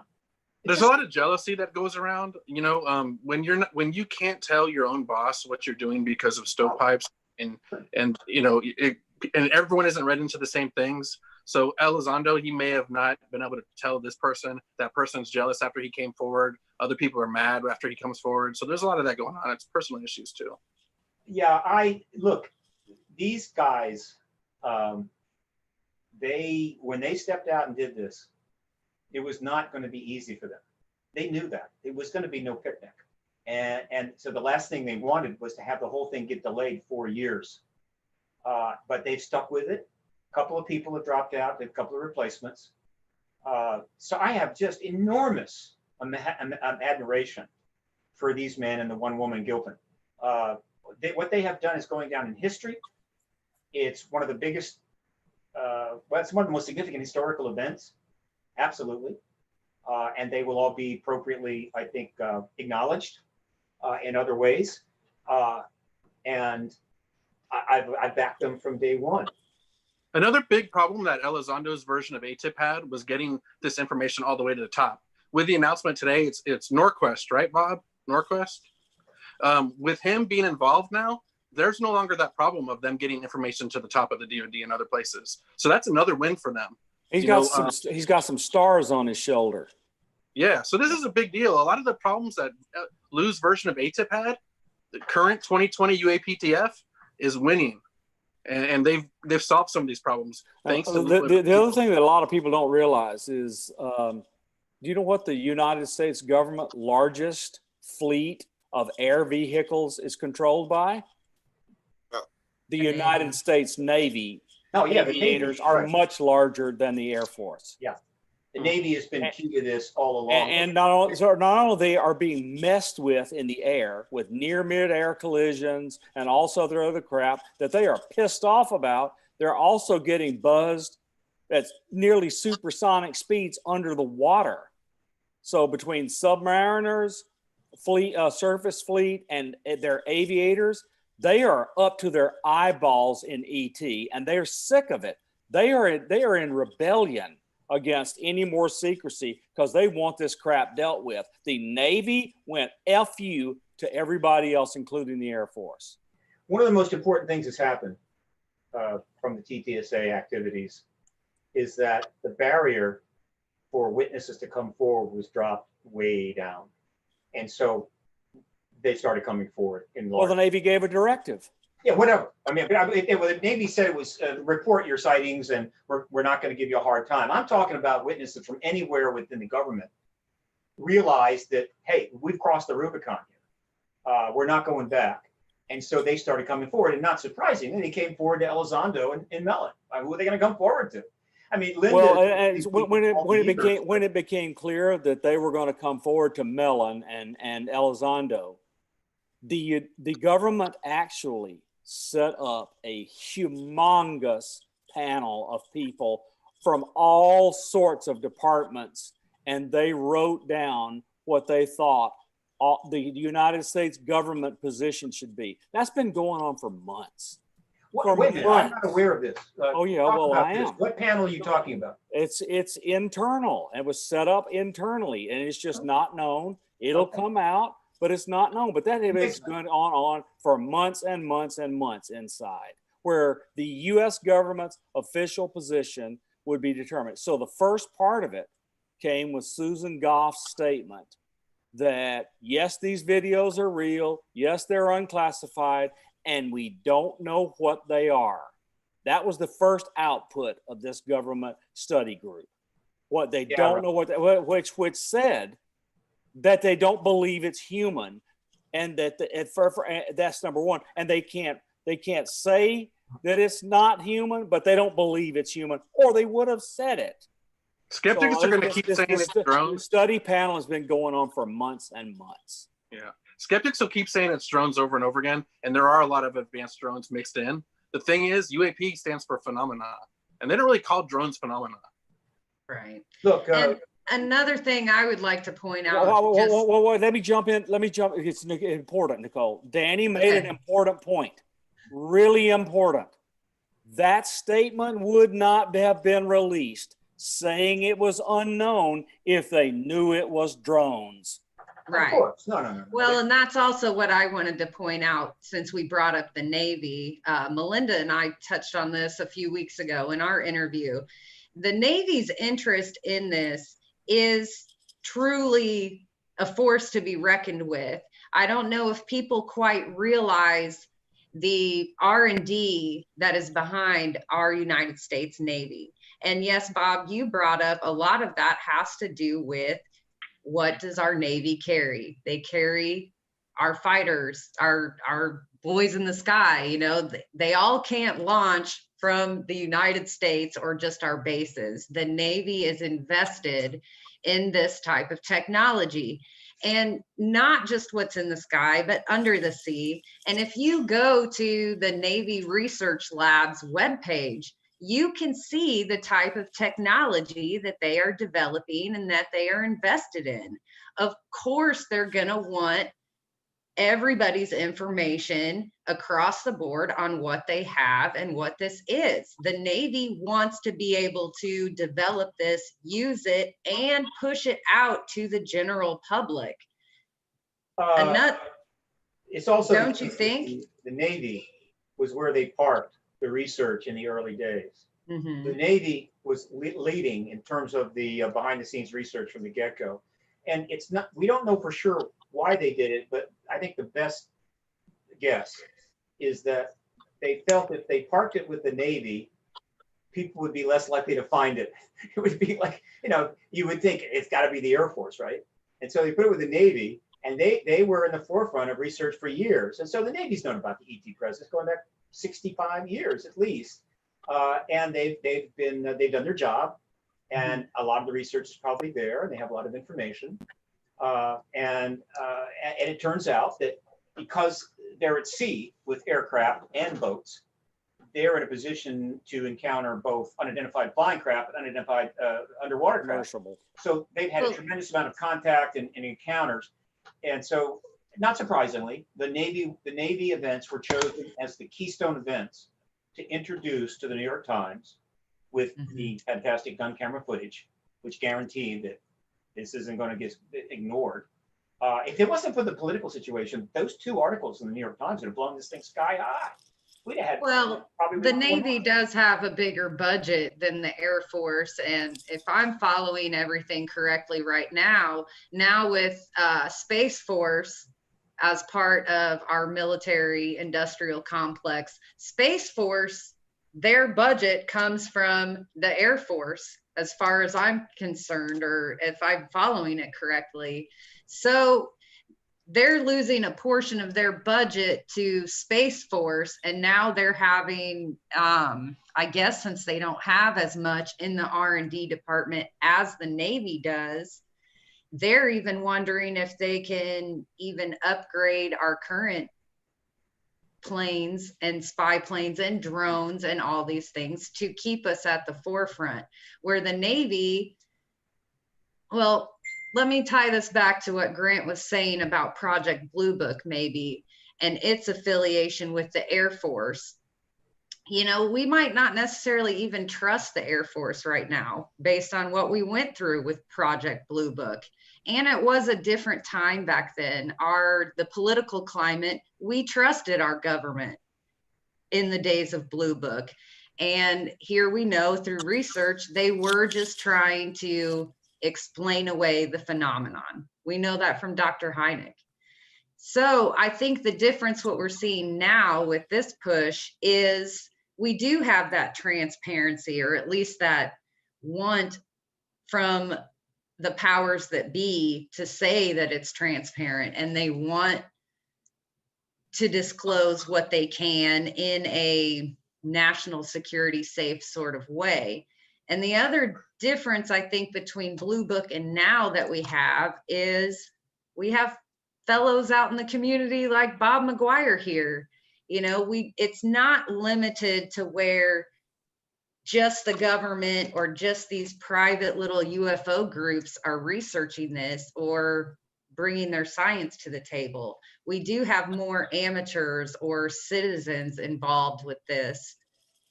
And the climate's different. We're not just going to take a spoon-fed press release from the Air Force like they would do with Blue Book. We have thousands of people that are going to stand up and question everything that they say. So 51 years ago, Blue Book was closed down. It was a brilliant move. They put the whitewash program under the Air Force and put the real research in the Navy. So everybody's focused on the Air Force and what they were going to find out, not realizing the thing and had condom flushed them. And the Navy's over there working on Lord knows what, a craft or whatever else. So the Navy is getting their place now. It's almost like, hey, I don't think it's a matter of trust. I think it is mostly the logistics of working out the disclosure process, which is very complicated, very difficult. You can see what the Navy's... That and the CIA would develop all of these spy planes and spy things, and they would have a fight for a while with the Air Force, and then the Air Force would take it over. But both of them used UFO sightings to cover up their classified research. This has been a pain in the ass since the 1940s. The one thing I'm going to be watching for is we have hearings, and about 3 weeks into the hearing, somebody puts out a suggestion that we need to pass a $2.9 trillion military bill because, well, obviously we're going to have to defend ourselves against the extraterrestrials. That might be on the way. I can't rule that out. No, me either. You can't rule it out, but I'll tell you. No. Ttsa wants a cut, and I don't blame them. Well, I will blame them. They know better. Yeah, right? but look. If we cannot say today, because we've actually had a conversation with them, why these things are having near mid-air collisions with our fighter pilots and other things while they're entering restricted air zones, while they are breaking into the communications links and showing up at secret encrypted cap points when these planes assemble, that is a threat. In anybody's definition in the United States government, that's a threat.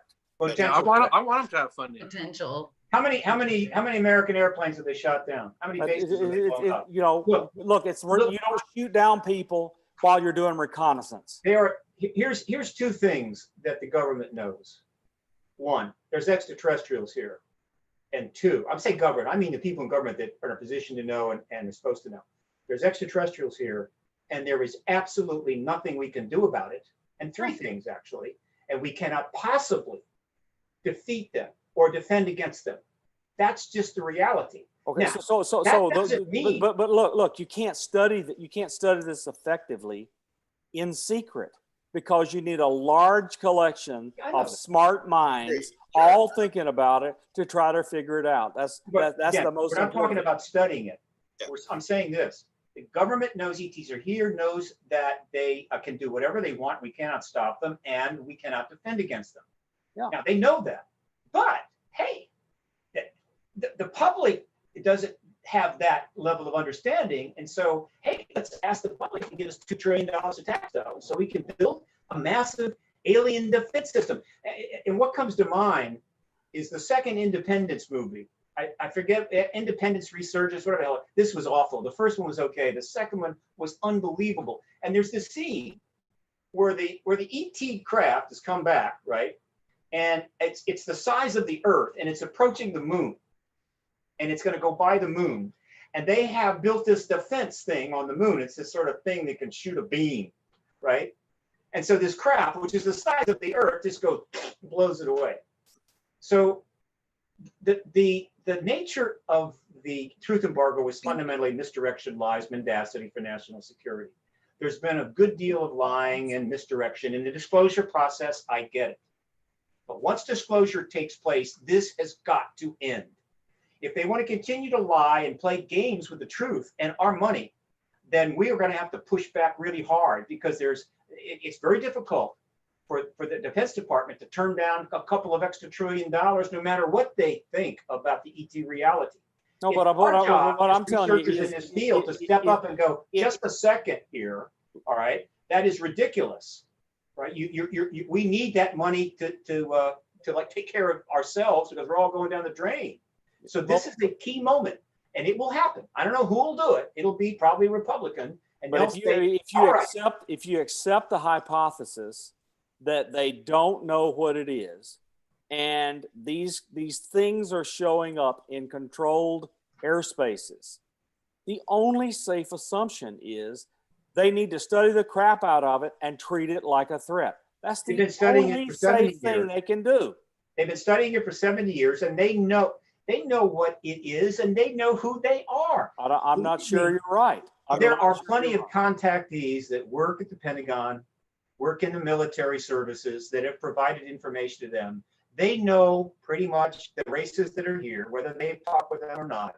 They know they're extraterrestrial. They know their craft. They know what they look like, right? So the fact that we don't know that, yeah, we could assume, oh, they don't know, they're scared, it's a threat. No, this is a game that is being played. Everything that has come out of the Ttsa is not quite what it seems. The announcements from the DoD and the Navy, not quite what they seem. There is a public relations agenda going on here. And the reason I say that with confidence is that that's my perspective. I've looked at it from that for a long time. The details and the research are not my genre. My genre is why are they doing what they do when they do it, right? And the history of this issue is games and game playing, and so forth. I think you're ignoring how difficult the disclosure issue really is. It's really difficult. Absolutely, incredibly difficult. Look what it's taken to get where we are now. My God, I mean, the coming together of that program inside the DoD, the formation, the Ttsa, all of that was remarkable. Never happened before. So it has been difficult. We could have had disclosure in 1947. We almost had. We could have had disclosure in 2017. We might have had it under George H.W. Bush. So what makes you think we're going to have it now? Because if you've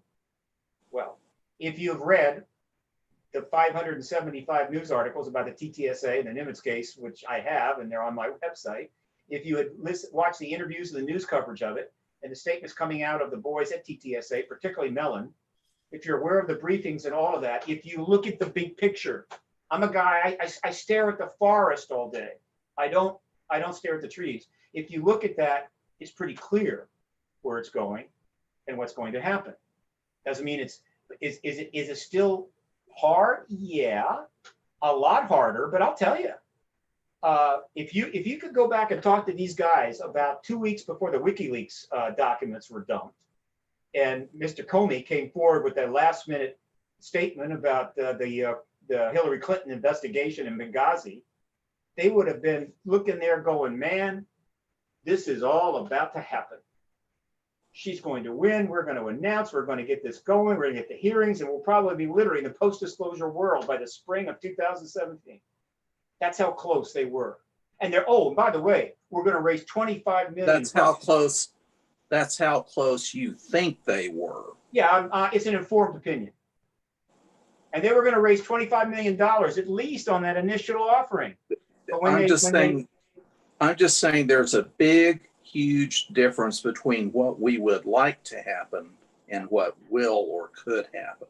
Hey, I'm giving you my informed opinion. If it doesn't happen, I'll be happy to, I'll probably go public and say, wow, I got it wrong, and this is why, and what have you. But why do I bother to give my informed opinion? And I'm doing it to a lot of my colleagues, because it may be the biggest event in human history is coming. We've got decades invested in it. And I'm encouraging people to get ready, to prepare, and not just assume, wow, it's never happened, can't happen now. No, this may be it. And if we want to be part of the post-disclosure world, we're not going to get automatic invites.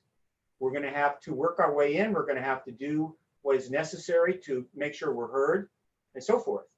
I'll certainly do everything I can to help all the colleagues I have. But the post-disclosure world is going to be a free-for-all. It is going to be the most intense thing you will ever see in your lifetime. And the people with money and power and influence are going to jump up and say, look at me, look at me. Even if they don't know a flying saucer from a Boston cream pie. And so for us to be heard, we're gonna have to work hard for that. And that's why I put this out. If I'm wrong, hey, sue me. I just think Tom and I and probably others believe that your description is of a scenario that's so uncontrolled and so nonlinear that it's much easier to assume it just isn't going to happen. You say it's not controlled. I think the Ttsa has put an enormous I amount think of it's effort nonlinear. into it. They can't control human behavior. They can't control everything, but they have controlled. They have followed an agenda with reasonable precision. They've produced predictable outcomes. It hasn't gotten out of hand. They haven't offended the press. They've taken some hits, but most of those hits were small. So I think they are controlling their agenda pretty well. But hey, look, they couldn't control the election in 2016. Yep. So boom, their whole thing collapsed, and they were So look, hanging out to dry. before I have to leave, I just want to give you one perspective. I so strongly believe, I believe like Tom does, but I don't want to speak for him, that we're not likely to get the disclosure that you want. That I retired early. I sold 20% of a company I own to set myself up in retirement so I could work full-time on Sky-Hub and things like it. So I didn't have to rely on the friggin' government to release anything. I want the data to be public. I want it to be wide open and something they can't control. And the team in Sky-Hub is incredible. And so technology and public awareness and open source, open transparency, completely wide open data, no government control, don't even let them talk to you. That is a way to help force them if your scenario is wrong. And I hate to have to go, but I do have to go. Well, let's shut it down now, and we'll do it in another month. I think we're sort of moving along because we are getting more and more stories. So let's do this in another month, and we'll see where it goes. And I appreciate everybody joining me. And I think it's been a really good lot of bombs dropped here. I think a lot of people are going to be watching this, and I appreciate everybody's input on this whole thing. The government drops bombs, Grant, not us. But thank you, Grant. Yeah, well, I appreciate it. Let's do it again, and we'll contact you. Nicole will be in charge, and we'll do this again. Thanks, Grant. Thank you, everybody. Thank you. Thanks, guys. All right, what have I got here?